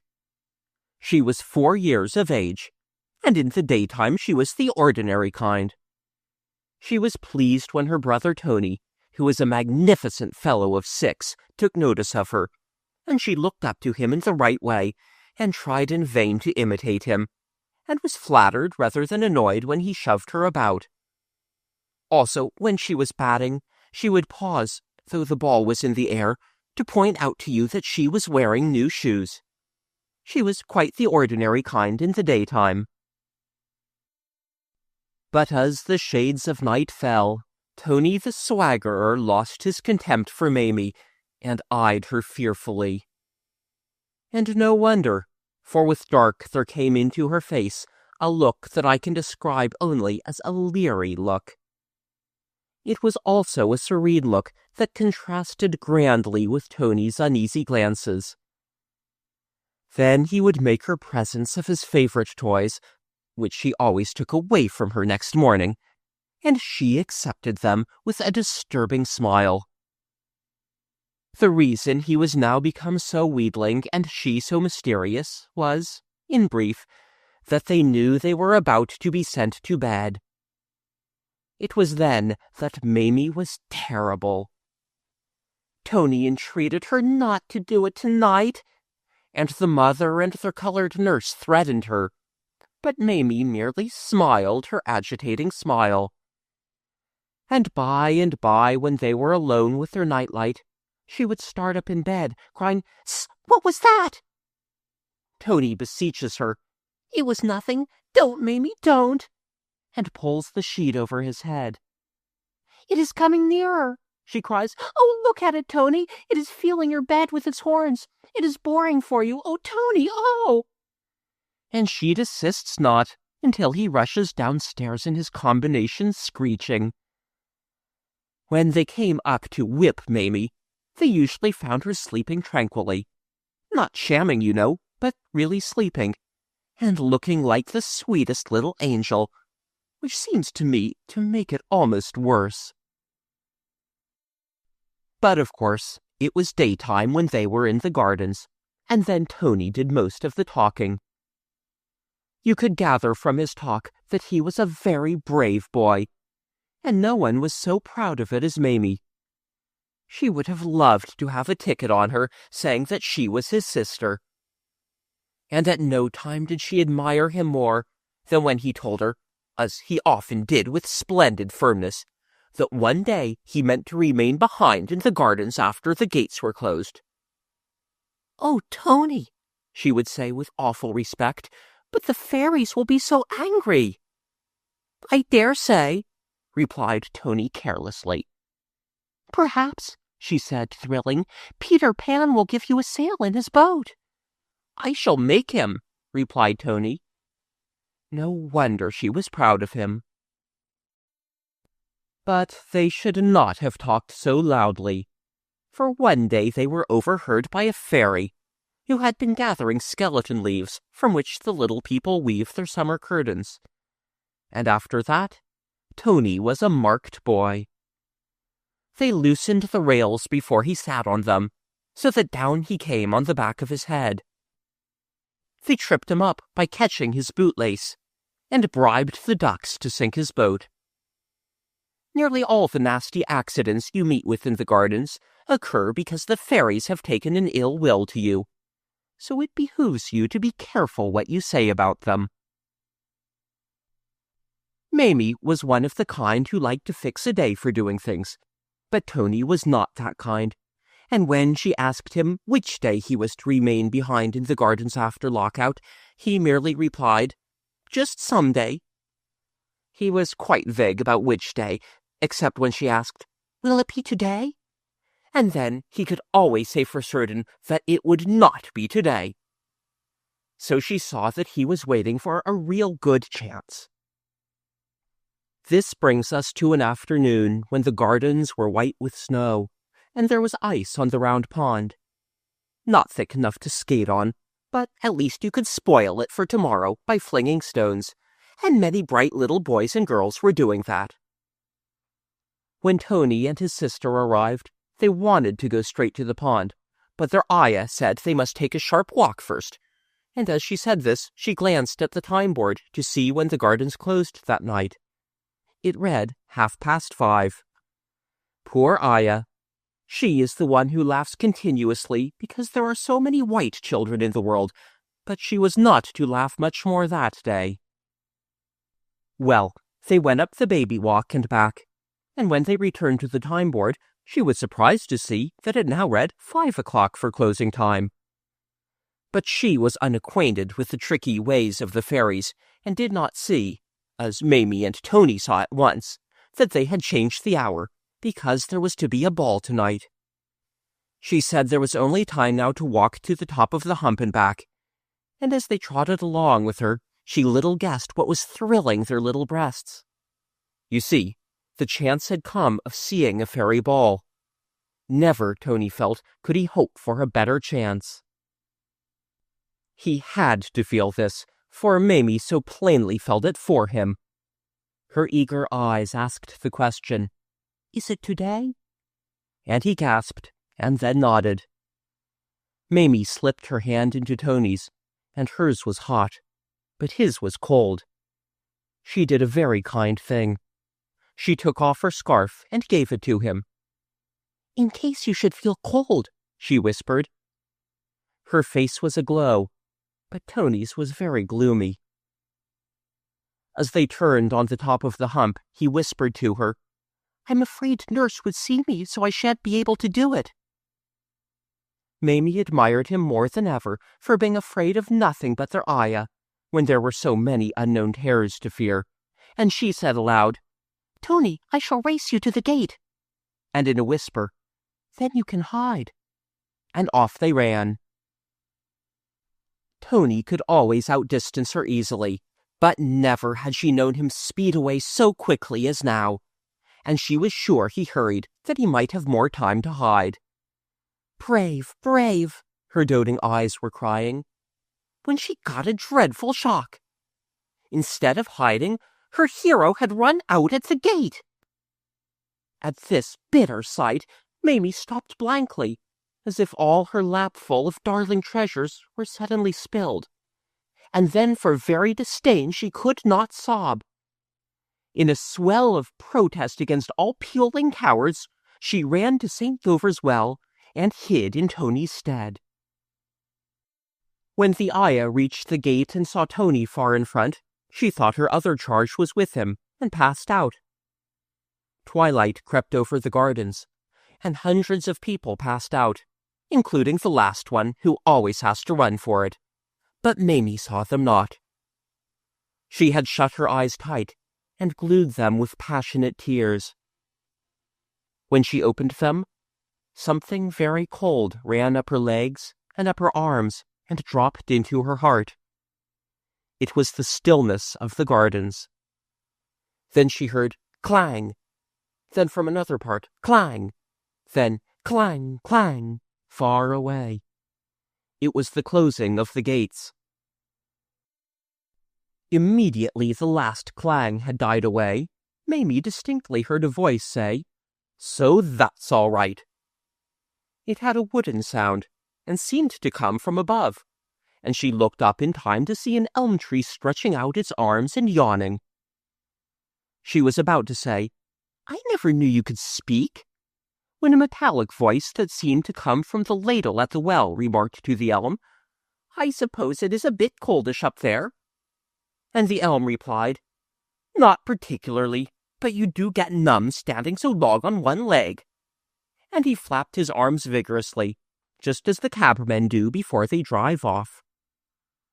Mamie was quite surprised to see that a number of other tall trees were doing the same sort of thing, and she stole away to the baby walk, and crouched observantly under a Minorca holly, which shrugged his shoulders, but did not seem to mind her. She was not in the least cold. She was wearing a russet-colored pelisse, and had the hood over her head, so that nothing of her showed except her dear little face and her curls. The rest of her real self was hidden far away, inside so many warm garments that in shape she seemed rather like a ball. She was about 40 round the waist. There was a good deal going on in the baby walk, where Mamie arrived in time to see a magnolia and a Persian lilac step over the railing and set off for a smart walk. They moved in a jerky sort of way, certainly, but that was because they used crutches. An elderberry hobbled across the walk and stood chatting with some young quinces, and they all had crutches. The crutches were the sticks that are tied to young trees and shrubs. They were quite familiar objects to Mamie, but she had never known what they were for until tonight. She peeped up the walk and saw her first fairy. He was a street boy fairy who was running up the walk closing the weeping trees. The way he did it was this. He pressed a spring in the trunks, and they shut like umbrellas, deluging the little plants beneath with snow. "Oh, you naughty, naughty child!" Mamie cried indignantly, for she knew what it was to have a dripping umbrella about your ears. Fortunately, the mischievous fellow was out of earshot, but a chrysanthemum heard her, and said so pointedly, "Hoity-toity, what is this?" that she had to come out and show herself. Then the whole vegetable kingdom was rather puzzled what to do. "Of course it is no affair of ours," a spindle tree said after they had whispered together. "But you know quite well you ought not to be here, and perhaps our duty is to report you to the fairies. What do you think yourself?" "I think you should not," Mamie replied, which so perplexed them that they said petulantly that there was no arguing with her. "I wouldn't ask it of you," she assured them, "if I thought it was wrong." And of course, after this they could not well carry tales. They then said, "Well-a-day," and "Such is life," for they can be frightfully sarcastic. But she felt sorry for those of them who had no crutches, and she said good-naturedly, "Before I go to the fairies' ball, I should like to take you for a walk one at a time. You can lean on me, you know."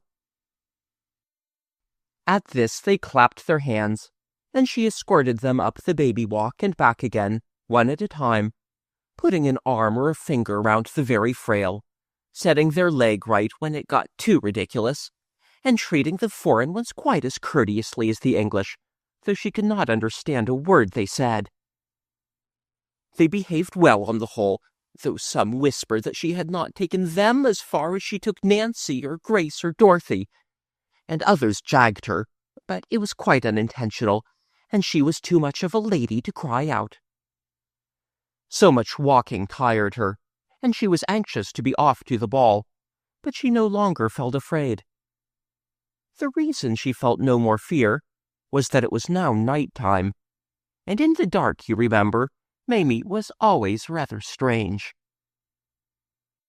They were now loth to let her go, for, "If the fairies see you," they warned her, "they will mischief you, stab you to death, or compel you to nurse their children, or turn you into something tedious like an evergreen oak." As they said this, they looked with affected pity at an evergreen oak, for in winter they are very envious of the evergreens. "Oh, la," replied the oak bitingly, "how deliciously cozy it is to stand here, buttoned to the neck, and watch you poor naked creatures shivering." This made them sulky, though they had really brought it on themselves, and they drew for Mamie a very gloomy picture of the perils that would face her if she insisted on going to the ball. She learned from a purple filbert that the court was not in its usual good temper at present, the cause being the tantalizing heart of the Duke of Christmas Daisies. He was an oriental fairy, very poorly of a dreadful complaint, namely, inability to love. And though he had tried many ladies in many lands, he could not fall in love with one of them. Queen Mab, who rules in the gardens, had been confident that her girls could bewitch him. But alas, his heart, the doctor said, remained cold. This rather irritating doctor, who was his private physician, felt the Duke's heart immediately after any lady was presented, and then always shook his bald head and murmured, "Cold, quite cold." Naturally, Queen Mab felt disgraced, and first she tried the effect of ordering the court into tears for 9 minutes, and then she blamed the Cupids, and decreed that they should wear fool's caps until they thawed the Duke's frozen heart. "How I should love to see the Cupids in their dear little fool's caps," Mamie cried, and away she ran to look for them very recklessly, for the Cupids hate to be laughed at. It is always easy to discover where a fairy's ball is being held, as ribbons are stretched between it and all the populous parts of the gardens, on which those invited may walk to the dance without wetting their pumps. This night the ribbons were red, and looked very pretty on the snow. Mamie walked alongside one of them for some distance without meeting anybody, but at last she saw a fairy cavalcade approaching. To her surprise, they seemed to be returning from the ball, and she had just time to hide from them by bending her knees and holding out her arms and pretending to be a garden chair. There were 6 horsemen in front and 6 behind. In the middle walked a prim lady wearing a long train held up by 2 pages, and on the train, as if it were a couch, reclined a lovely girl, for in this way do aristocratic fairies travel about. She was dressed in golden rain, but the most enviable part of her was her neck, which was blue in color and of a velvet texture, and of course showed off her diamond necklace as no white throat could have glorified it. The high-born fairies obtain this admired effect by pricking their skin, which lets the blue blood come through and dye them, and you cannot imagine anything so dazzling unless you have seen the ladies' busts in the jewelers' windows. Mamie also noticed that the whole cavalcade seemed to be in a passion, tilting their noses higher than it can be safe for even fairies to tilt them, and she concluded that this must be another case in which the doctor had said, "Cold, quite cold." Well, she followed the ribbon to a place where it became a bridge over a dry puddle, into which another fairy had fallen and been unable to climb out. At first this little damsel was afraid of Mamie, who most kindly went to her aid, but soon she sat in her hand chatting gaily, and explaining that her name was Brownie, and that though only a poor street singer, she was on her way to the ball to see if the Duke would have her. "Of course," she said, "I am rather plain." And this made Mamie uncomfortable, for indeed the simple little creature was almost quite plain for a fairy. It was difficult to know what to reply. "I see you think I have no chance," Brownie said falteringly. "I don't say that," Mamie answered politely. "Of course your face is just a tiny bit homely, but—" Really, it was quite awkward for her. Fortunately, she remembered about her father and the bazaar. He had gone to a fashionable bazaar where all the most beautiful ladies in London were on view for half a crown the second day. But on his return home, instead of being dissatisfied with Mamie's mother, he had said, "You can't think, my dear, what a relief it is to see a homely face again." Mamie repeated the story, and it fortified Brownie tremendously. Indeed, she had no longer the slightest doubt that the Duke would choose her. So she scudded away up the ribbon, calling out to Mamie not to follow, lest the Queen should mischief her. But Mamie's curiosity tugged her forward, and presently at the 7 Spanish chestnuts she saw a wonderful light. She crept forward until she was quite near it, and then she peeped from behind a tree. The light, which was as high as her head above the ground, was composed of myriads of glowworms, all holding on to each other, and so forming a dazzling canopy over the fairy ring. There were thousands of little people looking on, but they were in shadow, and drab in color compared to the glorious creatures within that luminous circle, who were so bewilderingly bright that Mamie had to wink hard all the time she looked at them. It was amazing, and even irritating to her, that the Duke of Christmas Daisies should be able to keep out of love for a moment. Yet, out of love his dusky grace still was. You could see it by the shamed looks of the Queen and court, though they pretended not to care. By the way darling ladies brought forward for his approval burst into tears as they were told to pass on, and by his own most dreary face. Mamie could also see the pompous doctor feeling the Duke's heart, and hear him give utterance to his parrot cry, and she was particularly sorry for the Cupids, who stood in their fool's caps in obscure places, and every time they heard that "cold, quite cold," bowed their disgraced little heads. She was disappointed not to see Peter Pan, and I may as well tell you now why he was so late that night. It was because his boat had got wedged on the Serpentine between fields of floating ice, through which he had to break a perilous passage with his trusty paddle. The fairies had as yet scarcely missed him, for they could not dance, so heavy were their hearts. They forget all the steps when they are sad, and remember them again when they are merry. David tells me that fairies never say, "We feel happy." What they say is, "We feel dancy." Well, they were looking very undancy indeed, when sudden laughter broke out among the onlookers, caused by Brownie, who had just arrived and was insisting on her right to be presented to the Duke. Mamie craned forward eagerly to see how her friend fared, though she had really no hope. No one seemed to have the least hope except Brownie herself, who, however, was absolutely confident.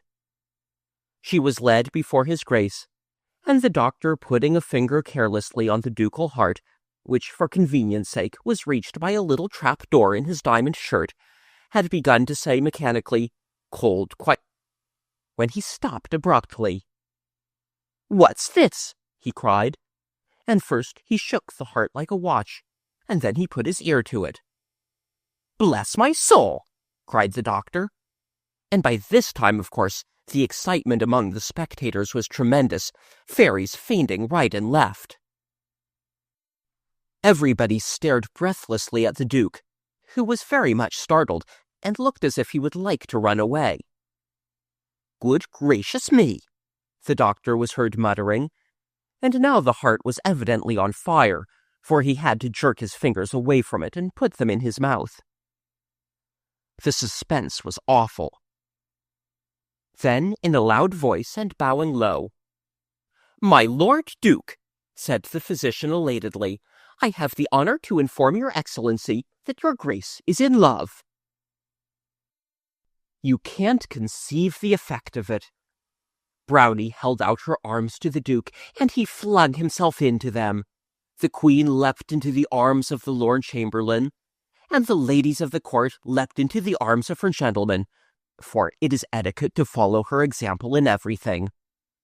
Thus, in a single moment, about 50 marriages took place, for if you leap into each other's arms, it is a fairy wedding. Of course, a clergyman has to be present. How the crowd cheered and leapt! Trumpets brayed, the moon came out, and immediately 1,000 couples seized hold of its rays, as if they were ribbons in a May dance, and waltzed in wild abandon round the fairy ring. Most gladsome sight of all, the Cupids plucked the hated fools' caps from their heads, and cast them high in the air. And then Mamie went and spoiled everything. She couldn't help it. She was crazy with delight over her little friend's good fortune. So she took several steps forward and cried in an ecstasy, "Oh, Brownie, how splendid!" Everybody stood still. The music ceased, the lights went out, and all in the time you may take to say, "Oh dear!" An awful sense of her peril came upon Mamie. Too late, she remembered that she was a lost child, in a place where no human must be, between the locking and the opening of the gates. She heard the murmur of an angry multitude. She saw 1,000 swords flashing for her blood, and she uttered a cry of terror and fled. How she ran! And all the time her eyes were starting out of her head. Many times she lay down, and then quickly jumped up and ran on again. Her little mind was so entangled in terrors that she no longer knew she was in the gardens. The one thing she was sure of was that she must never cease to run, and she thought she was still running long after she had dropped into figs and gone to sleep. She thought the snowflakes falling on her face were her mother kissing her good night. She thought her coverlet of snow was a warm blanket, and tried to pull it over her head. And when she heard talking through her dreams, she thought it was Mother bringing Father to the nursery door to look at her as she slept. But it was the fairies. I am very glad to be able to say that they no longer desired to mischief her. When she rushed away, they had rent the air with such cries as, "Slay her!" "Turn her into something extremely unpleasant," and so on. But the pursuit was delayed while they discussed who should march in front, and this gave Duchess Brownie time to cast herself before the Queen and demand a boon. Every bride has a right to a boon, and what she asked for was Mamie's life. "Anything except that," replied Queen Mab sternly, and all the fairies echoed, "Anything except that." But when they learned how Mamie had befriended Brownie, and so enabled her to attend the ball to their great glory and renown, they gave 3 huzzas for the little human, and set off like an army to thank her, the court advancing in front, and the canopy keeping step with it. They traced Mamie easily by her footprints in the snow.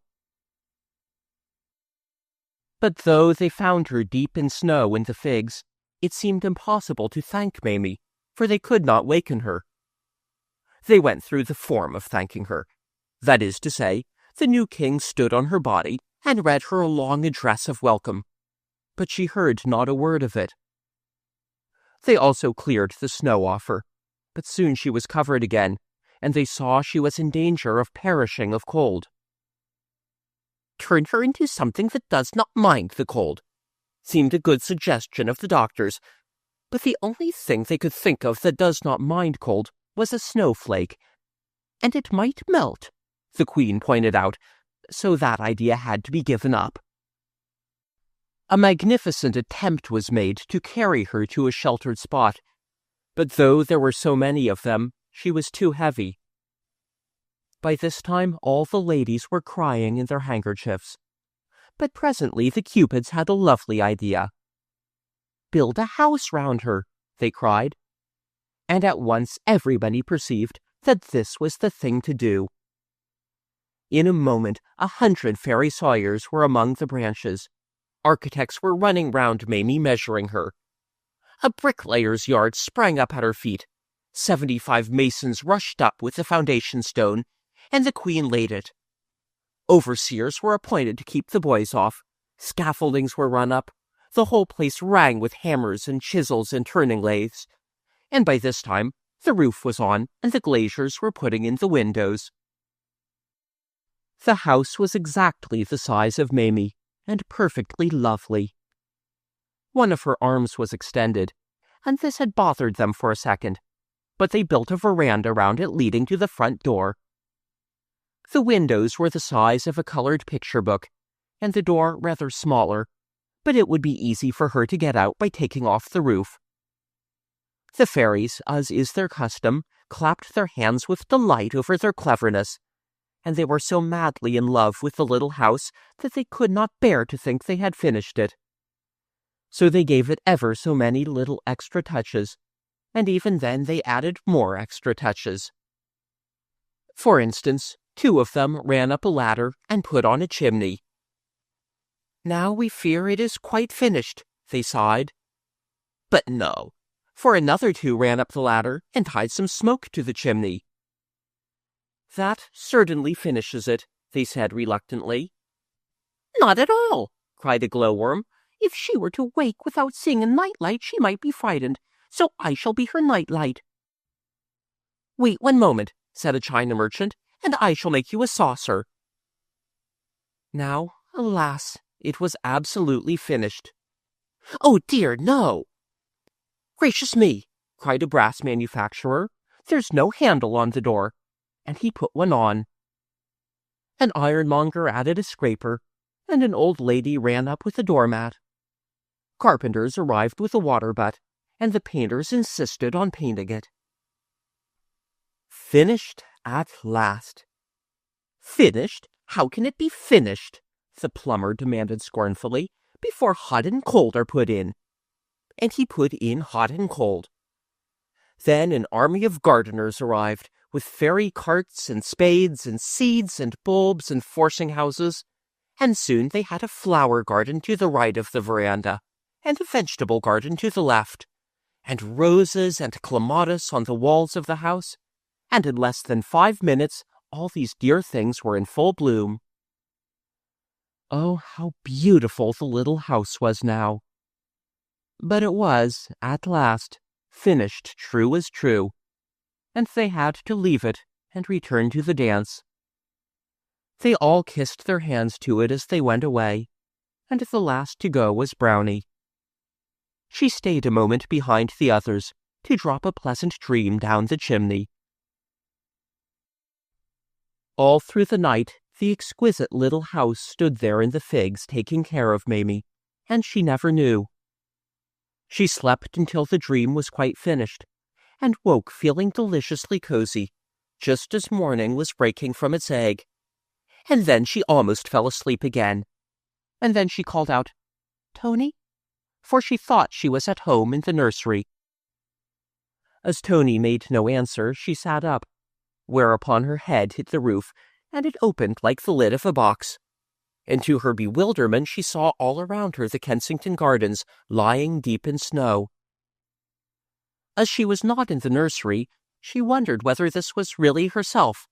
So she pinched her cheeks, and then she knew it was herself, and this reminded her that she was in the middle of a great adventure.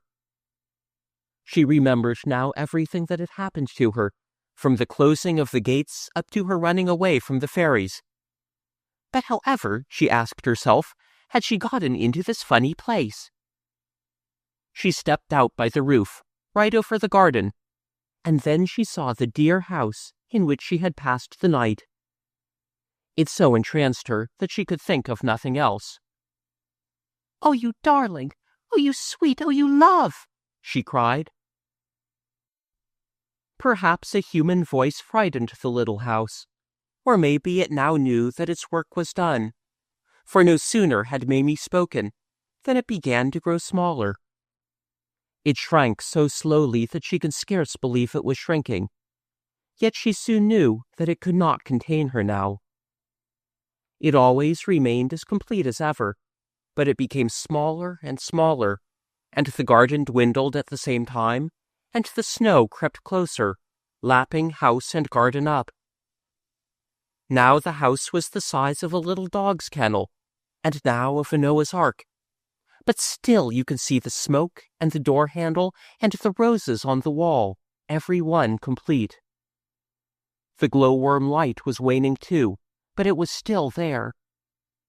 "Darling, loveliest, don't go," Mamie cried, falling on her knees, for the little house was now the size of a reel of thread, but still quite complete. But as she stretched out her arms imploringly, the snow crept up on all sides until it met itself, and where the little house had been was now one unbroken expanse of snow.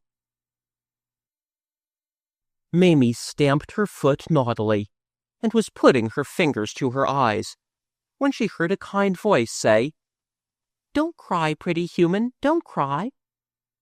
And then she turned round, and saw a beautiful little naked boy regarding her wistfully. She knew at once that he must be Peter Pan. Chapter 6. Peter's Goat. Mamie felt quite shy, but Peter knew not what shy was. "I hope you have had a good night," he said earnestly. "Thank you," she replied. "I was so cozy and warm. But you—" and she looked at his nakedness awkwardly. "Don't you feel the least bit cold?" Now, cold was another word Peter had forgotten, so he answered, "I think not, but I may be wrong. You see, I am rather ignorant. I am not exactly a boy. Solomon says I am a betwixt and between." "So that is what it is called," said Mamie thoughtfully. "That's not my name," he explained. "My name is Peter Pan." "Yes, of course," she said. "I know. Everybody knows." You can't think how pleased Peter was to learn that all the people outside the gates knew about him. He begged Mamie to tell him what they knew and what they said, and she did so. They were sitting by this time on a fallen tree.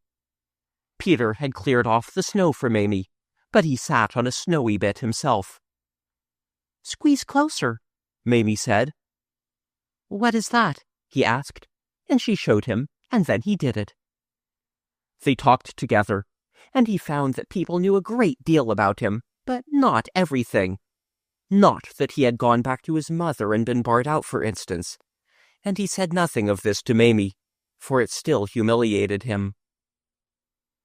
"Do they know that I play games exactly like real boys?" he asked very proudly. "Oh, Mamie, please tell them."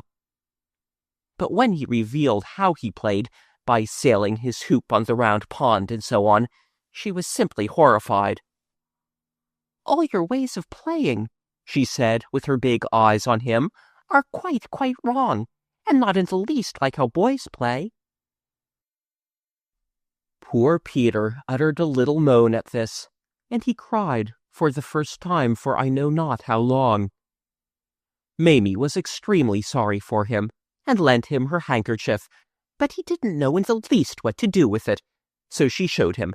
That is to say, she wiped her eyes, and then gave it back to him, saying, "Now you do it." But instead of wiping his own eyes, he wiped hers, and she thought it best to pretend that this was what she had meant. She said, out of pity for him, "I shall give you a kiss if you like." But though he once knew, he had long forgotten what kisses are, and he replied, "Thank you," and held out his hand, thinking she had offered to put something into it. This was a great shock to her, but she felt she could not explain without shaming him. So with charming delicacy, she gave Peter a thimble which happened to be in her pocket, and pretended that it was a kiss. Poor little boy! He quite believed her, and to this day he wears it on his finger, though there can be scarcely anyone who needs a thimble so little. You see, though still a tiny child, it was really years and years since he had seen his mother, and I dare say the baby who had supplanted him was now a man with whiskers. But you must not think that Peter Pan was a boy to pity rather than to admire. If Mamie began by thinking this, she soon found she was very much mistaken. Her eyes glistened with admiration when he told her of his adventures, especially of how he went to and fro between the island and the gardens in the thrush's nest. "How romantic!" Mamie exclaimed. But this was another unknown word, and he hung his head, thinking she was despising him. "I suppose Tony would not have done that?"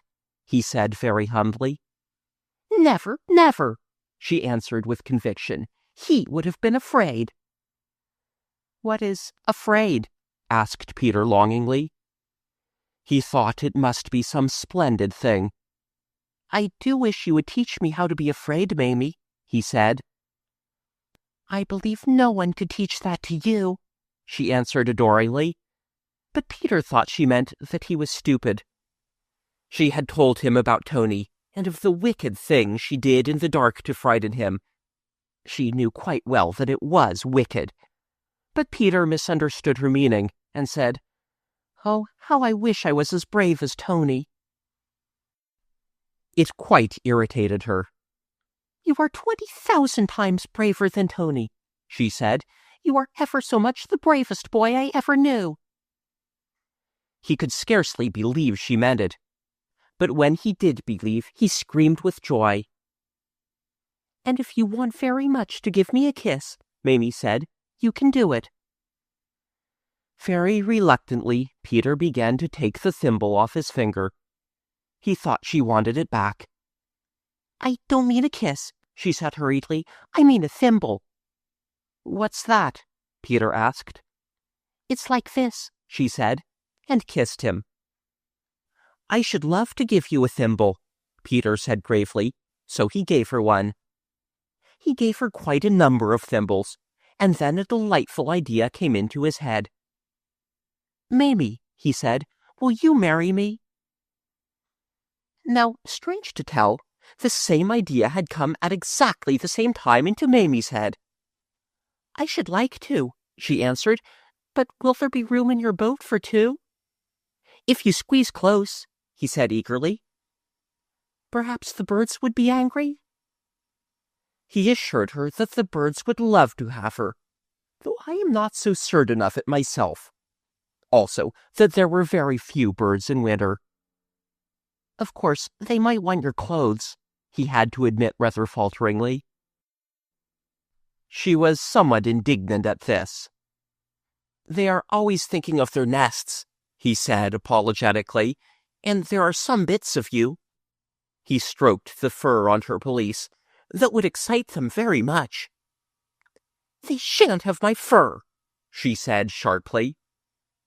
"No," he said, still fondling it, however. "No."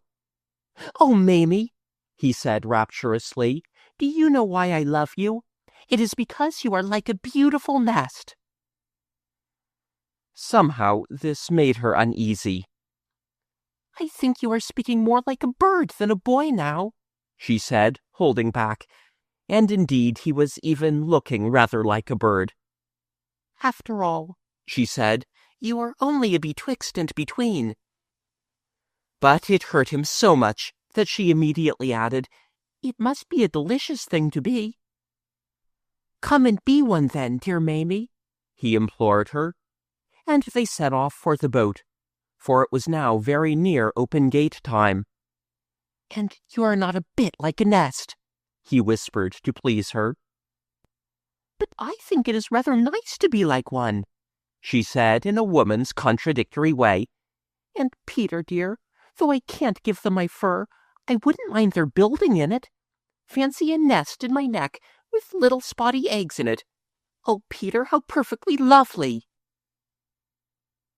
But as they drew near the Serpentine, she shivered a little, and said, "Of course, I shall go and see Mother often, quite often.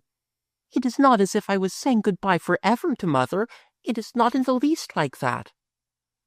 "Oh, no," answered Peter. But in his heart he knew it was very like that, and he would have told her so, had he not been in a quaking fear of losing her. He was so fond of her, he felt he could not live without her. "She will forget her mother in time, and be happy with me," he kept saying to himself, and he hurried her on, giving her thimbles by the way. But even when she had seen the boat, and exclaimed ecstatically over its loveliness, she still talked tremblingly about her mother. "You know quite well, Peter, don't you," she said, "that I wouldn't come unless I knew for certain I could go back to Mother whenever I want to? Peter, say it." He said it, but he could no longer look her in the face. "If you are sure your mother will always want you," he added rather sourly. "The idea of Mother's not always wanting me!" Mamie cried, and her face glistened. "If she doesn't bar you out," said Peter huskily. "The door," replied Mamie, "will always, always be open, and Mother will always be waiting at it for me." "Then," said Peter, not without grimness, "step in if you feel so sure of her." And he helped Mamie into the thrush's nest. "But why don't you look at me?" she asked, taking him by the arm. Peter tried hard not to look. He tried to push off. Then he gave a great gulp, and jumped ashore, and sat down miserably in the snow. She went to him. "What is it, dear, dear Peter?" she said, wondering. "Oh, Mamie," he cried, "it isn't fair to take you with me if you think you can go back. Your mother—" He gulped again. "You don't know them as well as I do." And then he told her the woeful story of how he had been barred out, and she gasped all the time. "But my mother," she said, "my mother." "Yes, she would," said Peter. "They are all the same. I dare say she is looking for another one already." Mamie was aghast. "I can't believe it. You see, when you went away, your mother had none, but my mother has Tony, and surely they are satisfied when they have one." Peter replied bitterly, "You should see the letters Solomon gets from ladies who have 6. Just then they heard a grating creak, followed by creak, creak, all round the gardens. It was the opening of the gates, and Peter jumped nervously into his boat. He knew Mamie would not come with him now, and he was trying bravely not to cry. But Mamie was sobbing painfully. "If I should be too late," she said in agony. "Oh, Peter, if she has got another one already." Again he sprang ashore, as if she had called him back. "I shall come and look for you tonight," he said, squeezing close. "But if you hurry away, I think you will be in time." Then he pressed a last thimble on her sweet little mouth, and covered his face with his hands so that he might not see her go. "Dear Peter," she cried.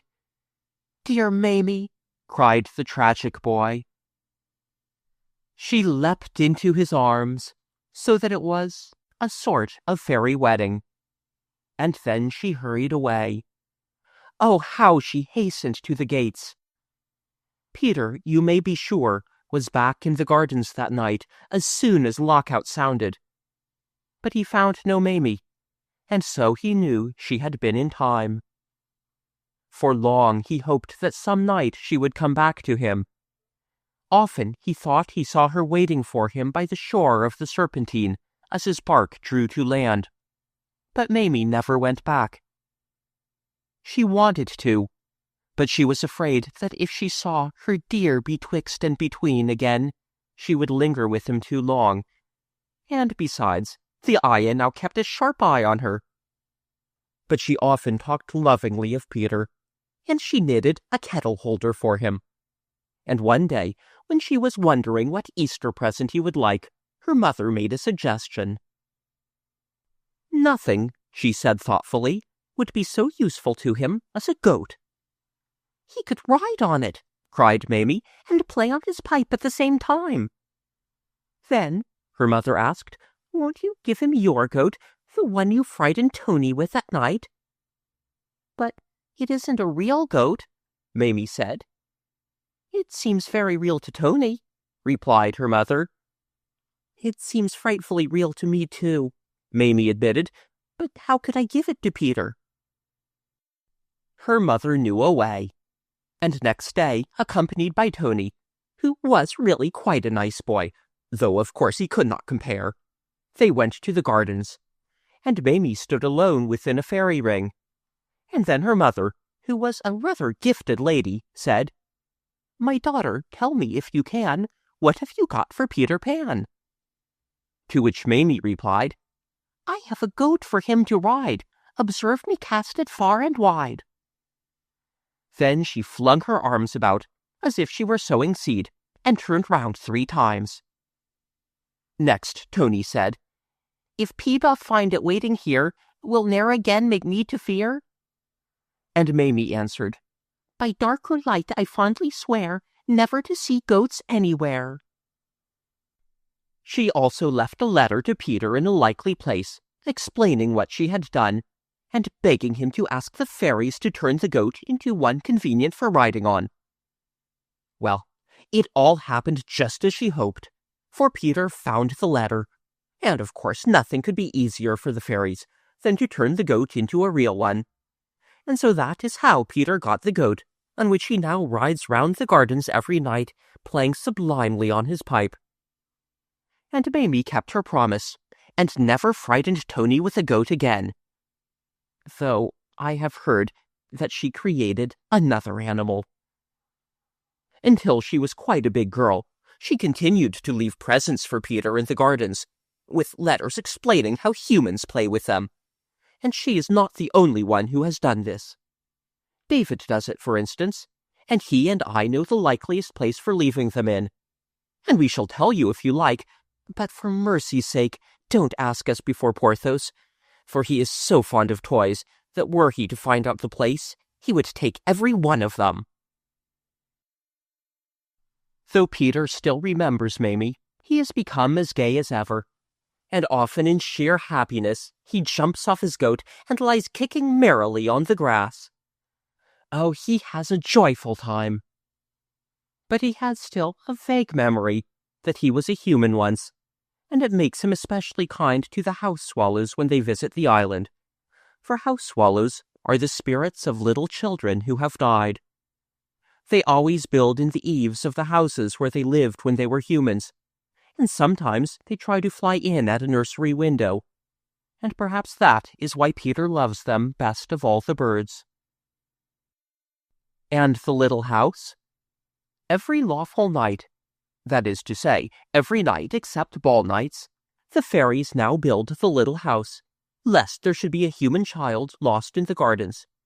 And Peter rides the marches looking for lost ones, and if he finds them, he carries them on his goat to the little house. And when they wake up, they are in it, and when they step out, they see it. The fairies build the house merely because it is so pretty, but Peter rides round in memory of Mamie, and because he still loves to do just as he believes real boys would do.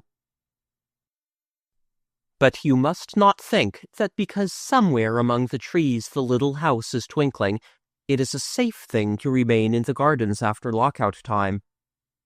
If the bad ones among the fairies happen to be out that night, they will certainly mischief you. And even though they are not, you may perish of cold and dark before Peter Pan comes round.